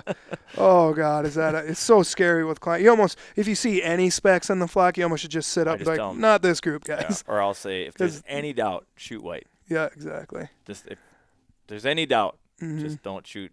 It's not worth it. It's not worth the ticket. It's not worth you losing your gun. Right. It's not worth any of that shit. So now let's talk about Let me take a piss again. Mm. And let's talk about Are something you very serious? controversial. Oh, my You're the God. one with the frickin' elephant bladder, not me. This is unbelievable. I'm half down a frickin' I know, it's a big 24 one. Well, ounce not quite half, water. a good 3/4. And I All right. came back from the gym. I drank some water before that. All right, I'll be right Piss. I'm just gonna keep recording. You should have had. You know what I'll do? back. Here, blow a goose call. I got you. Oh God, nobody wants to fucking hear that shit. I'm gonna pimp out his hat. Lifetime water. He's got a bunch of hats in here. Lifetime Waterfall Company. It's black with the white logo. It looks pretty sweet. He's got some like fatigued gray kind of looking. They got the artificial. You know how they artificially make them look like they're 20 fucking years old. They do look cool, but that's like jeans that are ripped up on the fucking on the rack. $120 for ripped up fucking jeans. I'm not a fan. I do like this green one though. See, that's not ripped up. That one's a nice one. Nice olive green mesh back. He's got white Lifetime Snow Goose hoodies. If you're headed to North Dakota, you can get a hold of them. Get some of those rocking. He's got some brown ones for the Goose Fields. Lifetime Brown ones are hoodies. the best colored ones. Those brown hoodies match so well with Sitka. I love them. Anyways, I'm The back. Sitka, so people like dog on Sitka before we get into your controversy. I don't want to. I used to derail you. dog on Sitka a little So bit. keep that in your mind. However, a couple of my buddies have them. They have that Optifade pattern, and Yeah. it got hot, and he like took his jacket Mhm. off and sat down. We're hunting in like a combine cornfield. That fucking jacket disappeared. Yeah, it blends in great, You could actually. just do backboards Yep. and that Optifade, and I'm Yep. not. I don't even own any yet. I'm Yeah. gonna get some, so I'm Dynamite. not sucking Sitka's dick. Like, Right.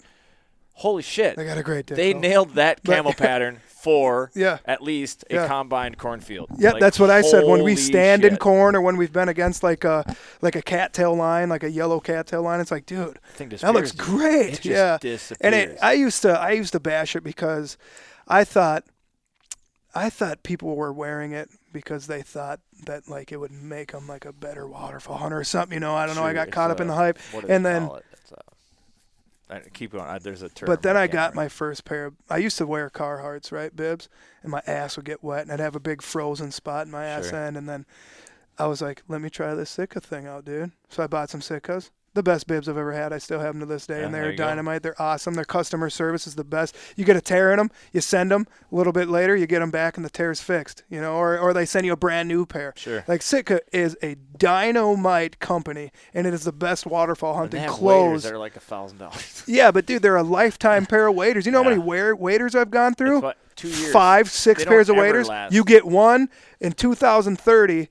You should be able to send it back. Give me another pair. Maybe Yeah, well, they that's will. You worth know it what I then. mean? Yeah, That's what I'm 'cause you're saying. $1,000 is like a gun. You're paying $200-300 for a nice pair a of good Drake gun should waders. last you a lifetime. Oh yeah, So if for I'm sure. paying $1,000 for waders, Mhm. they should last me more than 2 seasons. Right. I mean, unless and if they don't, and you send unless them I back, try to hurdle a fucking Yeah. barbed wire fence, Yeah. that's my dumbass problem. Right. But, you know, I mean, just don't- wearing out because so many times, I mean, you just do it. You People like, do dumb you shit. take care of it, whatever. I don't Yeah. mean that. Like you take care of your waders, you put them on the next season, and they leak. You're like, Yeah. They've been hanging the whole time. Yeah, Oh, exactly. you're supposed to pack them and rub them down with grease and this. Yeah. No, I don't got time for that shit. Okay, nowhere in the box did it tell Yeah, me I need right. to fucking treat this thing like a 5-year-old Exactly. or it's gonna die. Like, Right. what do I gotta feed it? Is this? Yeah. Can I feed it after midnight, or I does it didn't know I turn was into a supposed to gremlin? feed the Like, I don't know. Yeah, don't get these wet; they multiply. Right, right. That's an old movie. Gremlins, reference. love it. Awesome. Look at you, Dude, the young Gremlins, kid. come on, Yeah, man. it's way before your time. Love the Gremlins. Literally grew up in the era where that was a brand new movie because I'm old as fuck. I think I did too. I don't know. No, But you're 30, anyways. 45. I got 15 years on you. All right, controversy. Let's go. Oh yeah, Oh, okay. and that reminds me of something else. I'm gonna ask this of like every waterfaller, but go ahead. So this is gonna stir some feathers. Oh, let's do it. Ruffle some feathers. I think is. Let's the right they're gonna phrase. stir a pot of feathers. All right, okay, stir a No, pot of feathers. right. This They're is gonna heat ruffle up- some they're gonna feathers, heat you're up right. a pot of feathers. Yeah. Okay. I was talking to a buddy of mine who was in the waterfowl industry, and he told me, when you harvest a goose, you technically don't have to clean it, or you don't have to take any meat from it. If you want to, like carp, Okay. you can use it as fertilizer if you want to. Can you take that bird, and can you, like a farmer's like, yeah, I want them for fertilizer. Go ahead and throw them in Yes, my field. You can. You don't got to clean them. Nope.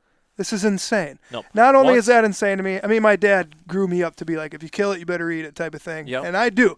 And a lot of people are like, what are you doing with all these geese? It's like, what you guys don't remember, or what you guys forget, is I'm a guide. when we kill 45 geese, I'm not taking all these frickin' piece geese. of paper because I got to make some notes. I'm gonna get sidetracked because this is actually something I want to talk about, and you're working right into it. It's perfect because I'm gonna hit some multiple points on this exact subject. Hey, my Aunt Charlene wrote me a letter. All right. So, aw. That's nice. So nice. So let's see. So I'm gonna just put want and waste up here because that's what we're talking about pretty Yeah. much and using it.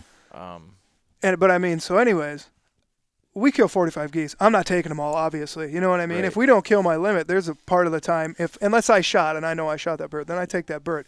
But I mean, customers are taking all their birds, and it's not like, oh, I don't want any of them. It's like, no. You came here to pay for your birds. You're taking your birds, that happens dude. in the snow goose field Yeah, exactly. all the time. Oh, I'm sure. And with snow geese, I'd almost tell them you're taking them all. Yeah. But so. Well, as a guide, like, how many do you expect me to take? I don't have. Exactly. I don't have a semi-truck full of and coolers. then you put them in your freezer and you're over your limit. Now you're a criminal. It's like, here we go. We got such a bad bird problem. But so that's one thing that I've been on top of, because I did have the DNRs come to my place and look through my freezers, and they told me, they're like, we are so impressed with you, actually, because I have dude, all labeled wings on them, all that shit. They couldn't have came at a better time. I had 2 dehydrators going. I had bowls soaking, all that, and I had all my bags dated. And they're like, well, this is pretty good. And I had 2 clean ducks in the bed of my truck still. So we got checked coming out of North Dakota, same thing, and we had all our stuff was wing attached, labeled, and it was in the fall. So I mean, we divvied them up like, okay, well, you can have X amount of ducks in your possession, and you can have X amount of ducks, and so we just made sure we were well within all the limits. They were all dated with our name, Sharpie on the bag, and we actually got, I don't even know the legality of this, but we were just getting gas at a gas station. Yeah. And they came up to us. The DNRs? Yeah. Yeah. We're a truck. Yeah, we're wearing camo. Is that against the law? No, Can we but look you might in your have trailer. No, you can't. Right. I mean, we had every right to go, no. Yeah. What's your, because we look like hunters? That's not. That's not. Now you're profiling us. Yeah. Well, I mean, what's offended? That's not enough to come looking. But whatever. I mean, we knew we were, and we knew we were. Go ahead. Absolutely. And they were friendly. They were like, and we volunteered our license. Like, want to see your license? Like, yeah, sure. Sure. Cool. I think they were just taken aback by the fact that we were just so open. Yeah, go ahead. We didn't have anything to hide. Right. Yeah. Exactly. We were on the up and up. And that's why when a DNR walks in a field, first thing you think is like, God, am I good? I got my license right. Everything's fine. And people act so different around them. You know what I mean? It's like, dude. Here's the thing. Like, it's just like relax. If your old lady asks you a question, they already know the fucking answer. Right. The DNR is coming up to check on you. You're right. They usually know the same answer. Can I see your bag limit? They're coming to ask you because they saw you drop a bird, and they've been counting in their binoculars already. They're good. They know. But so better just come clean. And if it's an accidental and don't be a fucking jerk to them either. Happens. Yeah, don't be an ass. Yeah, and I've heard from multiple people that have interviewed COs, and they're like, listen, I'm not going to lie to you and tell you, like, if you accidentally shot something, then I might still write you a ticket, but it'll end there.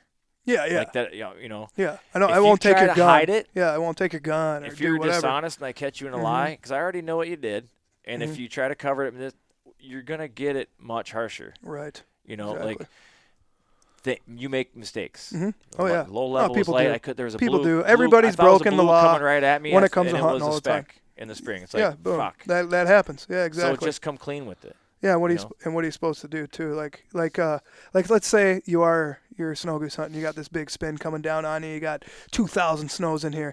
You ran into them, they decoyed 10 yards, you killed 40. Yes! 10 clients, 2 specks are in there that were in the back and got hit. Now what do you do? Right. Now what do you do? So how do you call the DNR on those guys? Yeah. Right. What do you do? Yeah. Well, is it they do it intentionally or is it an accident? Right. Because then if you're narking on somebody, but now what if they're an undercover fed and they're in there to infiltrate you, and then they shoot it on purpose and they're like, oh, sorry about that. Yeah, nobody turned me in. Then what do you do? I can't get in trouble for not reporting you. It is though. That's what makes me almost want to get away from guiding too, because it's like, dude, I'm trying to make an honest living off of what I love and this is what I want to do. But when this shit happens and you get people in trouble for this and that, I think you'd win that in court, even as a guide. It's scary, dude. If they on purpose, we make people unload. A lot of the time. If they on purpose shot a species out of season to see what you would do as a guide, that's not going to stand up in court. You still broke the law, bro. Yeah, you broke the law. What are you expecting me to do about it? I'm going to give you a lecture. I'm probably going to kick you out of my field. Yeah. If I know you did it on purpose. If I thought it was an accident, I mean, this is why you got to just listen to me and shoot when I tell you to shoot. Exactly. You can't just freewheel this stuff because I know what I can tell the difference between a juvie spec and a juvie blue, which look really similar. Yeah, and a lot of I people have can't. ways. Yeah, No, yeah. I will listen for their call, Yep. which is distinctly different. The way they There are fly ways to and tell. stuff, yeah. Yep, their tail feathers are different. Do you They're guide literally a honker different hunts shape. too? I will this fall. Yeah. So like what we do all season is like when we start getting like pretty close, like I'll like when you shoot, I'll walk over there, pick up those birds, and I'll go, hey guys, who shot these? And I'll hold the feet too. That's another trick. Oh, so they don't know if it's banded or not. Yeah. So then they'll go, oh, I did. Okay, well here's one. You got 2 more birds to go. You know what I mean? Who Now who shot this one? And they're like, fuck. Oh shit. Like, I did. Okay, well it's banded. Congratulations. Now you got 2 more to go, or something like that. You know what I mean? So that way they can't lie. But after a while, some are like, oh, I didn't shoot it. It's like, well, a pair came over here. There's 3 guys over here. You know, one of you guys got it. So now you only got 1 bird to go. And then I'll get out and be like, everybody feel like you shot your party birds. hunting part. Yeah, right? exactly. You can't exactly. party hunt You can party waterfowl. hunt deer, but you can't party hunt waterfowl. What is going on? Yeah. But whatever, I get it. They made the rules. We got to play by them. But there's gray area in there too, because again, if a flock of 12, you can't positively ID. No, unless you're using that Spectre shot, which I don't even know if that's and a we've thing taken anymore. wardens out, and they volley right along with us. Of course they do. You know what I mean? It's natural. You don't know what to shoot. I mean, if it's one bird and one person. But shot, I've heard about all right. big outfitters getting crunched down on because of that. suppose. Like, oh yeah, I shot an extra bird and stuff like that. It's like, dude, like what? I didn't know how. You know, it's like it's just crazy. Yeah. But going back to getting rid of birds, another Yep. good thing is, and another thing that Nick Johnson actually taught me was put them on Craigslist, dude. You can put them. I now have like sheets of paper that are What's like on Craigslist? the birds. I have. Oh, to get rid of them. Yeah. So I have like Oh. a 6x5 piece of paper that has Joe Heintz with my waterfowl Yeah, you just license. can't sell 'em. You can No, give 'em no, away. you can't Yeah, sell you them. can gift Yeah, 'em all you want. yeah. No, I've had people like, hey, because my dad lives next to the VFW, so and I go there and I'll clean my birds there if I don't clean them here or wherever. Sure. You know what I mean? But a majority of the time it's there. So we'll go down there and clean them. And I'll have people meet me there. Like I'll put them on Facebook, you know, like on the town's website Sure. or the town whatever. And I have Joe Heintz I'll write the guy's name down, this many geese, and then I'll have my hunter license, my license number on there and blah, blah, blah. And then, dude, I've had people cry. Like, dude, this is so nice. Really? Like I didn't know what I was going to do. And I know Nick had a Chinese guy, like hug him and stuff like that. Wow. And like, it's just awesome, you know? And then you legally got rid of the bird. I'll clean them for you and stuff like that. Sure. But I've had people like, hey man, let me bring you in the VFW and buy you a beer. And I have to tell them no, because that's like giving me something. Yeah, that's it's a like, tricky, dude, that's I a can't. tricky one. I can't. Because there's even there's a story. So if a guy, even if you like trade, right? Say you you live in Alaska and you're a halibut fisherman. Yeah, right? exactly. Yep. And I live in Florida and I get some lobsters. Right. Yep. Lobster, warm water lobster shells, whatever. Uh-huh. If I say, "Oh, dude, give me some of the halibut," I'll give you some of the lobster. Right. You can't do that even though you can sell halibut and lobster. You can't do it. Really? That's crazy. I mean, I maybe I'm using shitty. Yeah, Maybe that's a shitty analogy. Yeah. But you're still making. That's a business transaction. Yeah, you're gaining something right? off it. Yeah, basically. You would have to you'd have to do the letter of the law, just like you. Be like, Luke and Bill, gifting you. Yep. Need nothing in return. Here They you go. break out their piece of paper. Bill Johnson, right. is gifting you lobsters with nothing else in return. Right, You just happen to trade boxes at the same time. Right. Like, oh, Here here's a you gift. go. Oh, you know what? I got you a gift too. There's a way to game the system. But right. with that, how I understand the wanton waste laws is that once you take possession of them, you get to use them however you want to. They're yours. So like to my use. dog likes to eat them. There you I'm go. training. He just likes to I got ragdoll. 20 I cats give him on to my the farm. pit, and he just loves to rip them to pieces. Really? There's That's nothing crazy. against the law Yeah, that says yeah. you can't do. Once they're in your possession, you've taken them from the field. They're in your pickup truck. You're on your property. Yep. They are yours to do. Yeah. You could throw them in a pile and let them rot. That's not against the law. There's no way I could do that. I wouldn't do it either. I'm not. Right. I'm not promoting this. I'm just saying. I'm not use them. They're great. Right. No, yeah, no, tastes I'm good. saying the same Use thing. it. Yeah, I mean, use as much as you can. Yeah, absolutely. But that's a slippery slope because one of the things I think when we get this narrative that you hear all the time, which I hate using that term narrative, but it applies here, of like, what do you do with those geese? All those geese? Do you eat all those? Do you use every bit of that goose? Oh, you only breast them out? Yeah. And you're starting to see a little bit of this in the hunting community. This like self-righteous kind of better than now kind of mentality. It's like, oh well, I always pluck all of my ducks, and you Yeah, just breast. fuck out of here. Those legs are Did you ever pluck a You know what? duck? I do it. It's a pain in the ass. Sucks, But I do it a couple times. God I damn. only do it a couple times every year because Me there's too. a certain dish I want. 3 of them for my grandma because she loves them. Yeah. That's it. And every time I'm like, Grandma, I'm not fucking. I limited her to like 3 now. Like I ain't doing no more. It's a lot of work. Yeah, it's a lot of usually work. I pluck some. I don't give have to one my of those father-in-law spin for machines either. Christmas. I just do it with Yeah, wet same. water Yeah, and stuff. exactly. God damn it. I dry pluck them. It's a pain. It It's sucks. a huge Otherwise, pain I in the dick. breast everything. But Ducks. that is you're just placating the anti-hunters and Mhm. people that are ignorant of hunting. They don't Yeah. understand. Right. You're never gonna win them over. Oh no. So it's like a slippery slope. So if you're like the people that are heavily promoting the use of the whole animal, or like, what are you gonna do with them? You just eat them for the sake of eating. Yeah. You're not just killing them. Like you got to use them all. It's like you're trying to they're asking you to justify what you're doing to them to make them placate their emotions. Yeah. That are based on any sort of logic or facts whatsoever. They're just knee-jerk reaction, and hunters as a whole, we find ourselves in this really weird situation where we're trying to argue our stance. Yeah.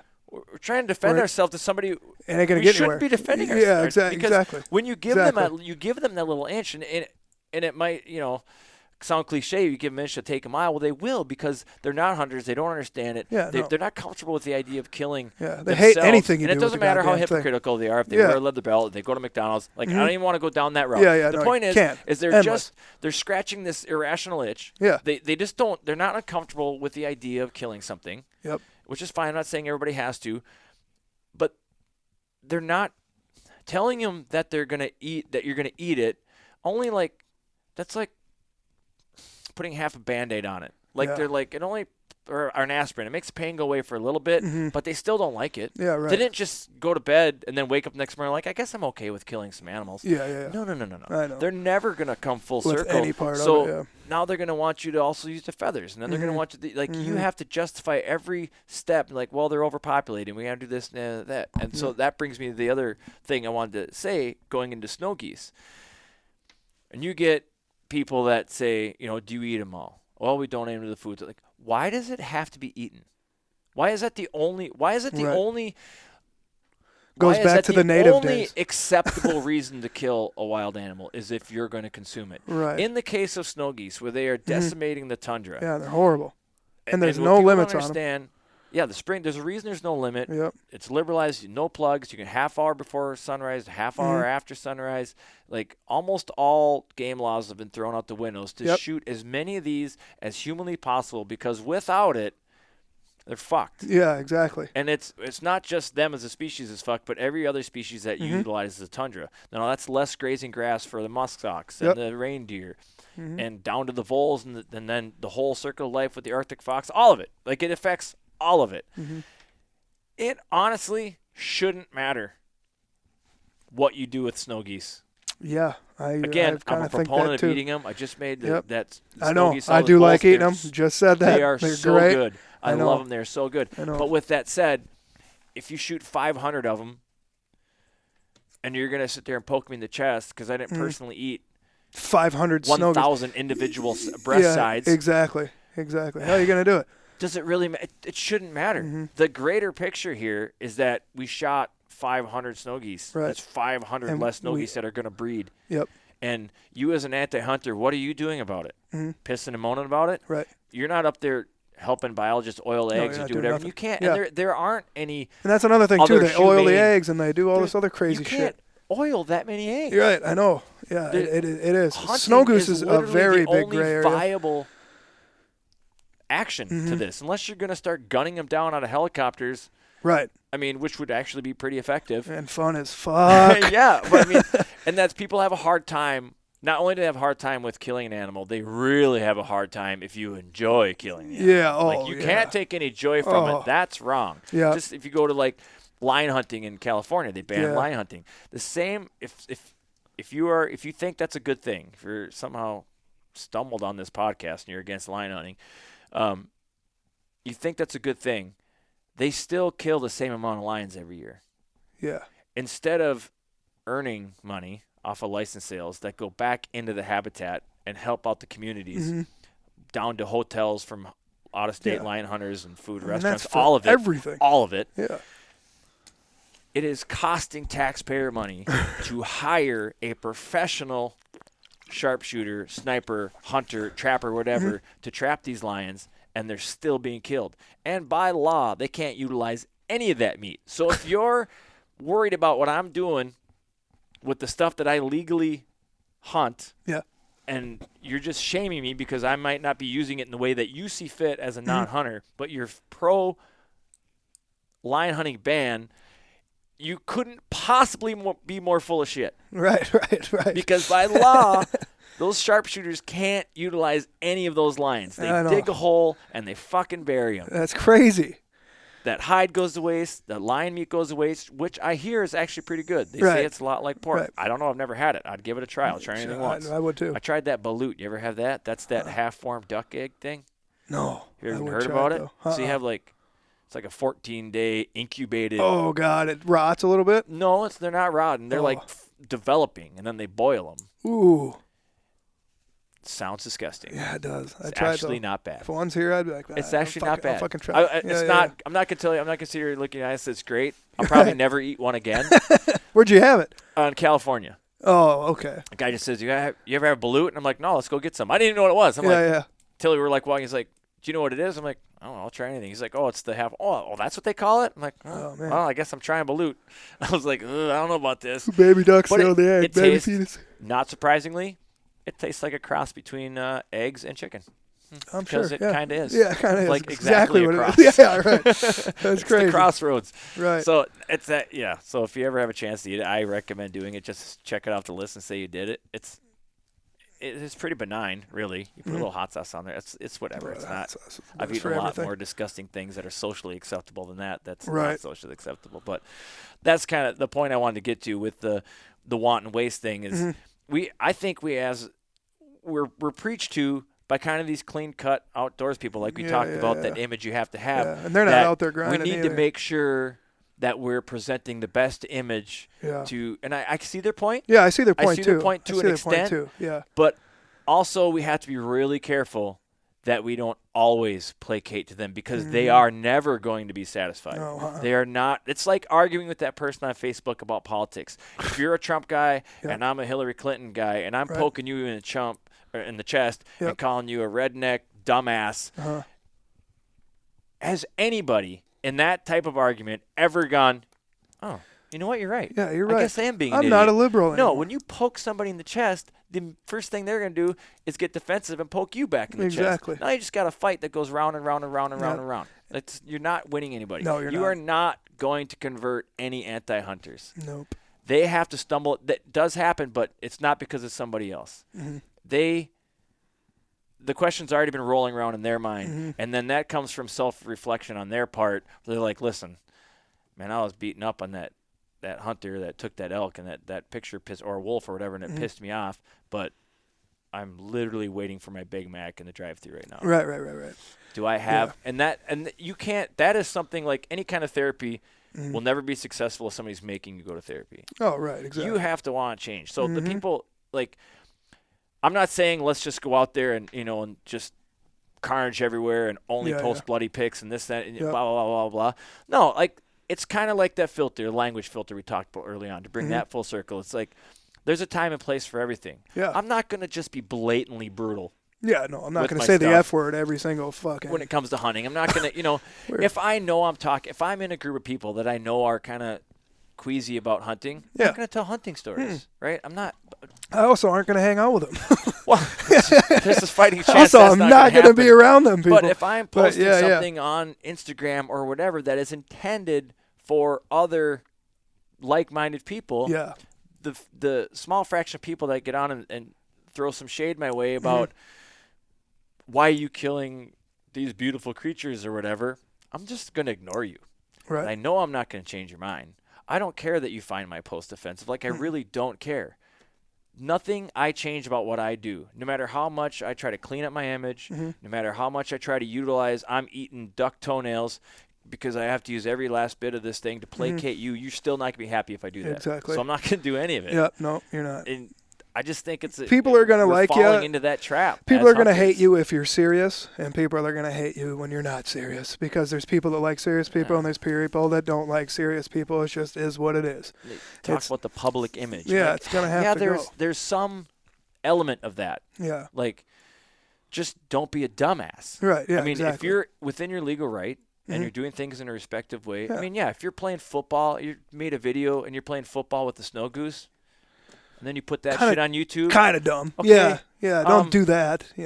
that's you just Don't be look, kicking it you look and like shit. an asshole. Yeah, And I'm exactly. not saying you Yeah, have yeah, to yeah. cry over it. Like, No. I respect the life of this snow goose so Uh-huh, much. And, yeah. I mean, some hunters they take it that far. And listen, Mhm. if you legitimately, that's your emotional response to it, I'm not talking to you. But if you're right. if you're going out of your way to look altruistic and one with nature and try to make a better image for hunting, you're literally acting and you're doing a disservice Right. because you're not going to change their mind. Mm-mm. They're not going to be satisfied with that. No, They're going to nobody ask for more because at their heart of hearts, they're not okay Right. with however you kill something. They're Nope. just not okay with it. Exactly. So just don't even try. Nope. So there we go. Got through that. Whew. We did it. The other thing I was going to ask you, so I think it was, what's his name? Steve Court. Is he the DNR waterfall specialist? I think that's his name. Oh, I have I no might idea. I might be mixing him up with the deer guy. But anyways, I want to talk to somebody about the fucking hen limit, the restriction. On The hen mallards. restriction. Why? And Dude. we've already people that listen to this podcast, they know I've already brought Yeah, this up. here But they I'm go going to again. ask this Click, click, click, question. click, click, click. I'm asking this question Going to nuts in the every comments already. waterfowler I have on this because I want to get a consensus, even though I know I'm probably preaching to the choir. But Yeah. you have the mallard. It's the most populated duck on the planet. Mhm. It's not even the least concern. There is no concern about its population. Why do we have not only why can't we take a full limit of them, but why is there a hen restriction? You are not going to affect that population At all. at all. And studies even show it. At all. It's like, dude, it's crazy. I don't know why people think they're so macho and it's only green. Sure, it looks kind of cool for a picture, but we troll people. I mean, Oh. it actually gets to the point where, like, if you want hens only. If you want to be instantly popular on social media, you know what you should do? You and 4 of your buddies should go out there and shoot only a hen limit. Okay, You will brought be this up to Nick. huge. I said, let's go to Canada where you can shoot 8 ducks, no hen restrictions, and Make 'em all shoot hens. All hens. People will He eat liked you the alive. idea, but he wouldn't do it. Yeah, exactly. I I'm like in. the idea. I'm in. I like the idea, but I wouldn't do it because I just. I'm It in. gets to a point where you're like, dude, I can't comment anymore. This person isn't making any sense to me, so why, what the fuck? I'm not going to do it, but. I'm in. I'm all in. Like, I want to do it because I want to show how dumb it is. Yeah, Like, of course. here's the It thing. is I'm dumb. going to do one extreme event. I'm not going to go out and do that every time. Yeah. How many it's how many hen fucking snow geese did you just Exactly. shoot? How many hen Canada geese did I just shoot? Exactly. It's just dumb. Teal. You can't. Yeah, I mean, yeah. you can even tell between. Well, once they plumed out, but Sure. early season when Yeah. teal are in Minnesota, You're you mopping can't tell whatever. a hen and a drake. Yeah, on the even wing. with woodies too, you don't. So hardly. why? So again, just to help illuminate how dumb it is to have a hen mallard restriction. Mhm. So on a duck like the canvasback Mhm. that isn't that populated, which generally we have a 1 canvasback limit, Uh-huh. where you definitely can tell the difference between a drake Yeah, canvasback and a hen and a hen one, canvasback. yes. One is snow white Yep. and the other one's brown. If you can't tell the difference, you shouldn't be duck hunting. No, you shouldn't be hunting them. So if you're going to put a hen restriction on any species, Uh-huh. it should be the canvasback because it's the one thing you actually can know. ID on a population of ducks Yep. that isn't doing that great. I've been on a mallard hunt. Fucking where hen mallard. Well, You gotta dude, be shitting me. I know. I've been on a mallard hunt a couple times where there was a bunch of guys, like a bunch of my buddies that were like, oh, dude, we only got to shoot the drakes, and I'm like, I don't fucking care if it, as long as we're in the limits, I'm going to shoot that duck going away. I'm going to shoot this one trying to escape. I don't care what it is, as soon as we get close to that legal thing, then okay, then I'm going to try to identify them a little more. I'm not going to break the law. I mean, Right. it's- But we had one time, gotta change the law. we had a banded hen mallard come down one time, and I was like, in my head, I'm like, watch how many hens fall the next group. 5 of them fell. And I was like, see, why is that? Well, I was Yeah. going for a band. Yeah, Oh, going for a okay. band. Yeah, exactly. But it's like everybody, that shit goes out the window. So now me and you are sitting in a duck marsh, right? We've been sitting here all day. We want to kill a duck. 2 hens come in. I We know mopping them? I know I'm shooting. Exactly. Me too. You know, it's like, come on, dude. I like limits, bro. And there's just so many people that get so red hot headed. And like I said, right now, I bet in the comments, You know, this here's and the this, thing. and here's my reason, and fucking I'm gonna blah, blah, shoot blah. drakes because they take better pictures. Right. Like I'm actually going to pick out drakes. Like if a Yeah. big flock comes in, And there's a gorgeous drake, I'm doing it. Yeah, I'm exactly. aiming at drakes. Right. Like Right. we joke that hens only, but I don't pick out hens. Now, if let's say we're field hunting and there's 6 of us, and again I'm on the left or whatever, and the flock comes in and all the green peels off to my right, and I got a lonely Susie up here on my left. Punch. Yeah. Bye. Yeah, exactly. I'm not gonna Clink. not shoot just Yes. because it's green heads only. No, Yeah. I'm out here to bag birds. I'm gonna bag birds. Yeah, you I know. Exactly. And especially early on, you want to pick drakes anyways because there is this stupid law. You don't want to get yourself in, We in have a such pinch where, a- like, be careful, guys, because we're at our hen limit. Yeah. And you still have 5 more birds to go, and you're like, fuck. Exactly. Can't make mistakes. Like, why even get yourself in that situation? Yeah, and I mean, Full limit with green would be great because it's going to look good. yeah, it's gonna look cool for social media. Yeah. You know what I Even mean? myself, We're- I like pictures. Waterfowl hunters are at such a downcline right now that we're losing hundreds and thousands of waterfowl hunters that we're not going to affect the mallard population anymore. You know Yeah, what I I didn't- mean? I Like didn't it's fact we check could Nick on all this. you could only do like, hey, only shoot hens. You can't shoot drakes anymore. Yeah. And the mallard population is going to skyrocket because there's not enough of us. A, killing ducks, and B, hitting our limits Yeah. and stuff like that. You know. So I didn't fact check Nick on this, whatever. but he brought something up. He says there was a study or a scientist said or something. Again, I didn't fact check it, so this could be complete He was bullshit. probably the scientist. But it was knowing his him study. dorking out as he is, he said that even with hunting numbers the way they are, Yeah. down as far as they are, if you had no limit on ducks, you wouldn't affect the population. No, you probably won't. Because you don't go out and limit out every day. No, you don't. Even with a 6-bird duck limit, Right. how many times do you only leave with 2? Right, it's how the many same times, thing. How many times That's you go out why- and you only leave with 3? That's why I dream of like a no limit honker season sometime. Because dude, there's a shit ton of like it's like trying to count the They're a stars. problem. Yeah, it's like That's why trying to we count have the an early stars. season. Right. And of how many there are. So it's like I dream of a season or a week or whatever that it's no limit. You can kill as many as you want to. That'd be so awesome. You're not getting rid of them now. I mean, because what No. the problem wasn't hunting. The problem was the chemicals we were using, and the DDT and all that kind of shit. Once we got away with that, the population came back. I mean, we were literally catching, live trapping geese here and shipping them off to other cities in the Twin Cities metropolitan area. We sent them to Denver and we'd send them to Seattle until finally they're like, we can't take it anymore. Yeah. They're fine. They're everywhere. There are Canada geese That's why and Rochester shut mallards down. in New Zealand. Yeah. They're actually in the southern hemisphere now. Rochester. You're not going to get rid of them. Rochester is the home of the giant where they like, you know, Big dogs. they refounded the giant Canada goose, and now there's so many of them that they shut down that Silver Lake there because they don't want the geese there anymore. That's how big of a problem we're having. They you know? are a So, problem. and then you can go to these city golf courses, and you can round up 200-300 of them, kill them, wipe them out. Yeah. But if I shoot one goose over my limit, you better fuck it. You're an asshole, dude. Yeah. You're a piece of shit. Yeah. Well, How we are- dare we you are- do that? We are all bound by the law, so it comes down Right. to just like the hen limit. Right. I'm not promoting people go out there and shoot over your hen limit. Yeah, That's I not don't what I'm either. saying. Yeah, I'm me saying neither. I'm just lawmakers. saying, I'm yes. saying us as hunters, waterfowl Yeah. hunters, say something. Right. Email. Right. Find out I think it is Steve Court. I think that's his name. But find out who the DNR director is. Find out who the director is on the federal level. And you get this, change the language. Figure Because it out. it's stupid. Right. And I've even heard hunters like, well, a dead hen mallard doesn't lay any eggs. Yeah, you're right. But it's not going to affect the it's not population. gonna It's affect not- it either, It's just yeah. not. Yeah. Trust me, there's going to be plenty. There's gonna be There's plenty. more mallard, and that's the thing. Go back to there's some people, some purists, and it's fine. If this is what makes your boat float, I'm all for it. Mm-hmm. But it's when you it switches to like shaming other hunters. Yeah. But there are people that will only shoot greenheads. Yeah. They're down somewhere, Oh, and yeah. there's pintails coming in, there's widgeon coming in, and they just let them land and swim around the decoys, and they're waiting for those greenheads. They only want green. And then they kind of boast about it. Like, oh, you're boast abouting the most populated duck on the planet? Yeah, You're yeah. boasting about So I something do that's shoot the greenhead most now, likely but- thing to happen ever? Yeah. Right. Right. Yeah, you're amazing. You're Right. awesome. You're the best. You're Keep in touch. the best. Exactly. Why is that something to brag about? Yeah, It's like, I don't know.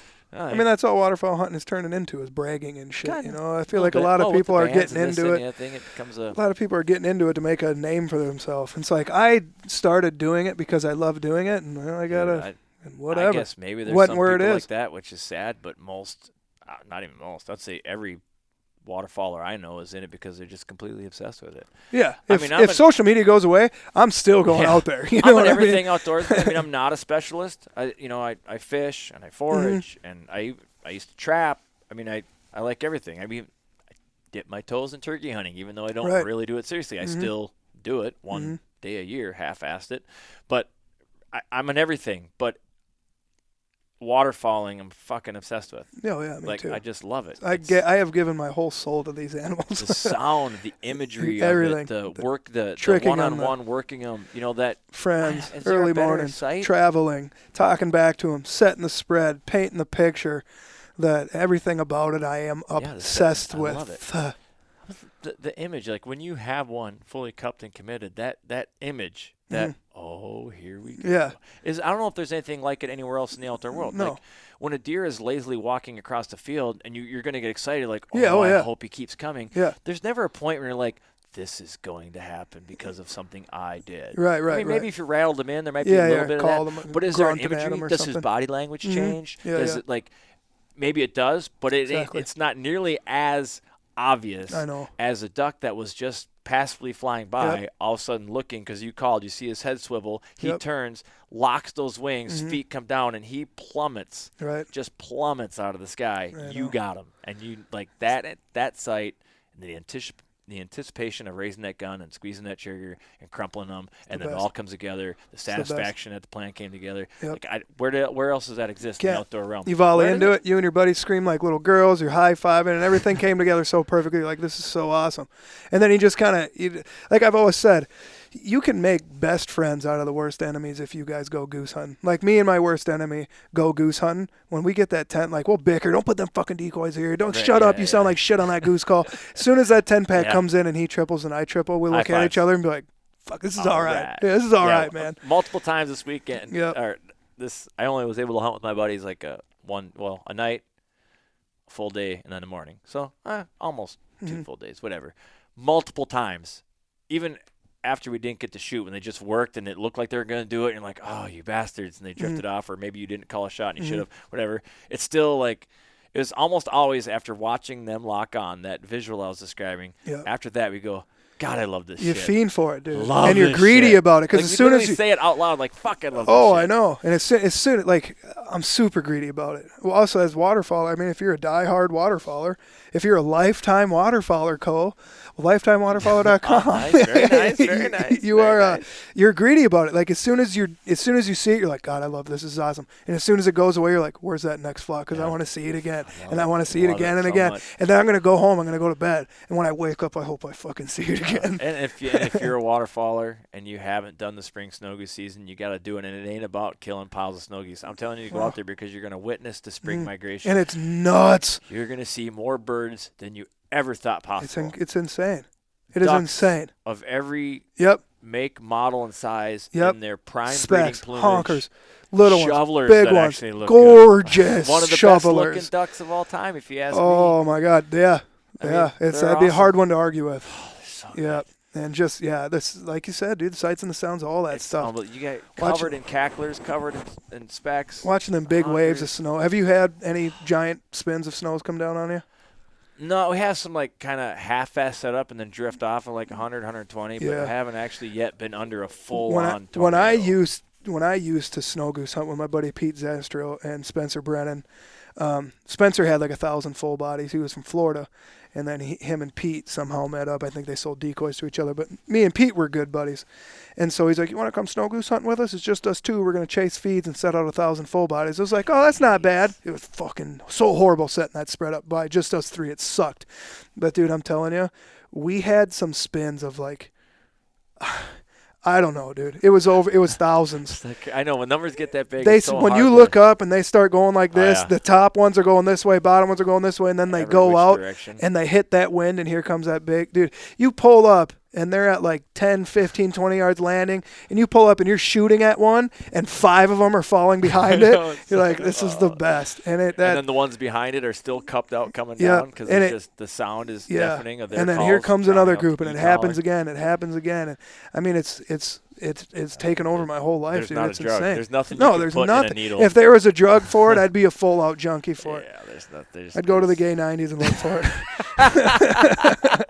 I'd do whatever I had. Nick's gonna call me up tomorrow. He's like, "All right, we gotta do a podcast tonight." Yeah, I gotta sit here bullshit. and bash Joe. Yeah.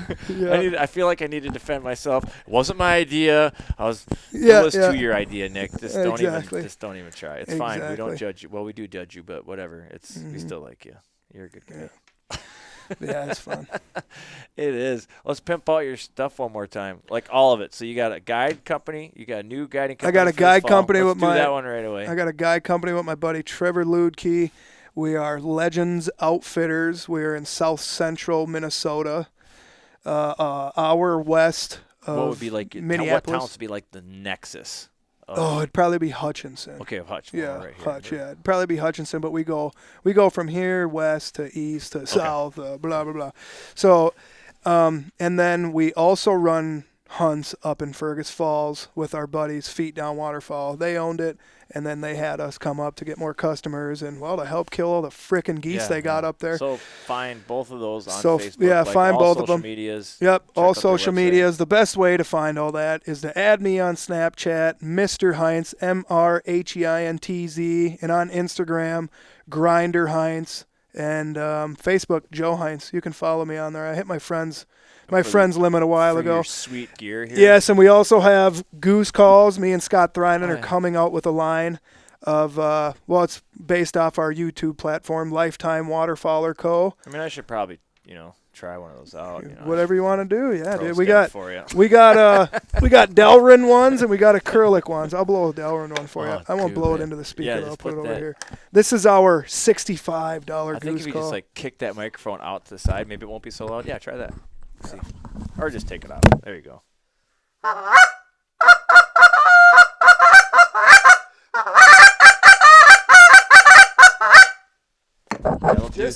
That'll do, pig. $5. That'll do. Jesus. I'm surprised a bunch of banded geese didn't swing through the driveway. Right? I should just buy one right now. It's the band magnet, the go-to Goose Call.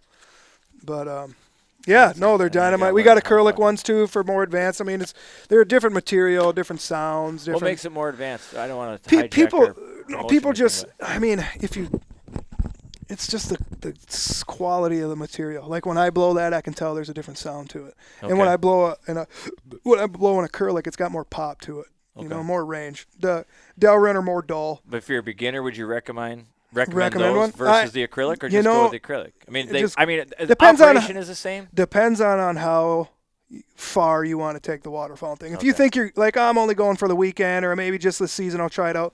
Get a Delrin one. But if you're like, I'm probably going to do this for a while. This is awesome. This kicks ass. I'm 15, 16, or I'm 30, 40. But I'm like, hey, I want to take my kid hunting, and I think we're going to be doing it for a while. Get an acrylic one. You know what I mean? It's whatever. Fair enough. All right. So where can they get those? LifetimeWaterfowler.com. We got hats. Just go check out the website. We got white hoodies. Yep. And brown hoodies for now. We're actually revamping everything. We're going to make everything look sweet. We just went simple for this. Yep. Our website was down for 2 to 3 months because we were changing companies. We were making our goose calls. But I've been meaning to get. I had 2 podcasts that were supposed to cover me while I was out. You start a business, dude. A lot of shit goes south. It's weird. Terrible. We're going to have the hats made. We're going to have dope patches on them. The hat company quit making patched hats. So it's like, okay, well, we're not going to have those at Game Fair. Yeah. And then when we were getting our goose calls made, the company's like, oh, we're actually a month out. Because I do a lot of parts for like John Deere and shit. It's like, okay, so through September, the opening of goose hunting, we're not going to have any goose calls to sell. So it's like, damn it. So now we had to switch to another company. They weren't going to be ready for like, who knows. And then the hoodies, they came in and the logo was messed up on some of the shirts. It's like, dude. Yeah, and you get tested. Everything's going wrong.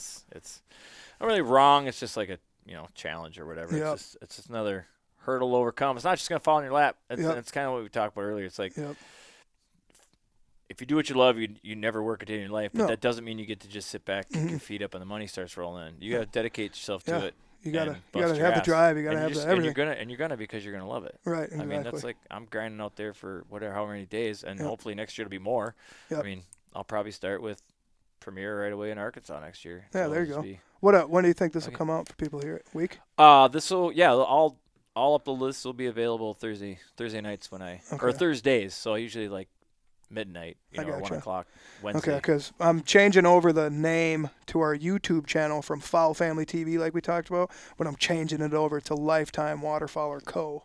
Okay. So just for people trying to look that up, go follow and watch the videos. I would have to attach a video to this somehow for it to get on YouTube. No, I'm saying for like people that want to go watch YouTube videos. Of yours. Yeah, of your yeah, shit. mine. Yeah, Gotcha. yeah, yeah. Understandable. Okay. Yeah. No. Yeah. And I'll you can just message me all those links and then I'll cut and paste them and put them right in like the bio where the when I go and I spam all my followers and tell them to go follow all your shit so they can just click on links and go. People don't like to write shit down. Right. No, they don't. Gotta make it fucking easy for them. I'll steal your Snapchat code thing so people can just download that and scan it right into their app. And that's with me the most. I post on Instagram every now and then. I post on Facebook every now and then. But Snapchat, I'm usually on every day. Like backwards there. I do a lot of Instagram, and then I'm trying to get better with Snapchat. Right. I was chasing down geese in the field yesterday with Snapchat. It didn't pan out. Snapchat's fun. It is kind of fun. I got to get better at it. But man, thank you very much for doing this. This was a lot of fun. We're going to have to do it again. We should do one. Let me know. Get some more shit talking going with Nick Johnson. Get some ideas. Do a round table with that. And then, let's set something up with that brewery if we can. We'll do a flight companion for that. And Michael Waddell. Yeah, dude. Gauntlet has been thrown. Let's do it. Challenge is down. Exactly. Bubble hockey. Remember, kids, just because it's a hen doesn't mean you don't got to shoot it. And just because you land don't mean you get a pass. Woo! Absolutely. Hell yeah. Later, guys. Later.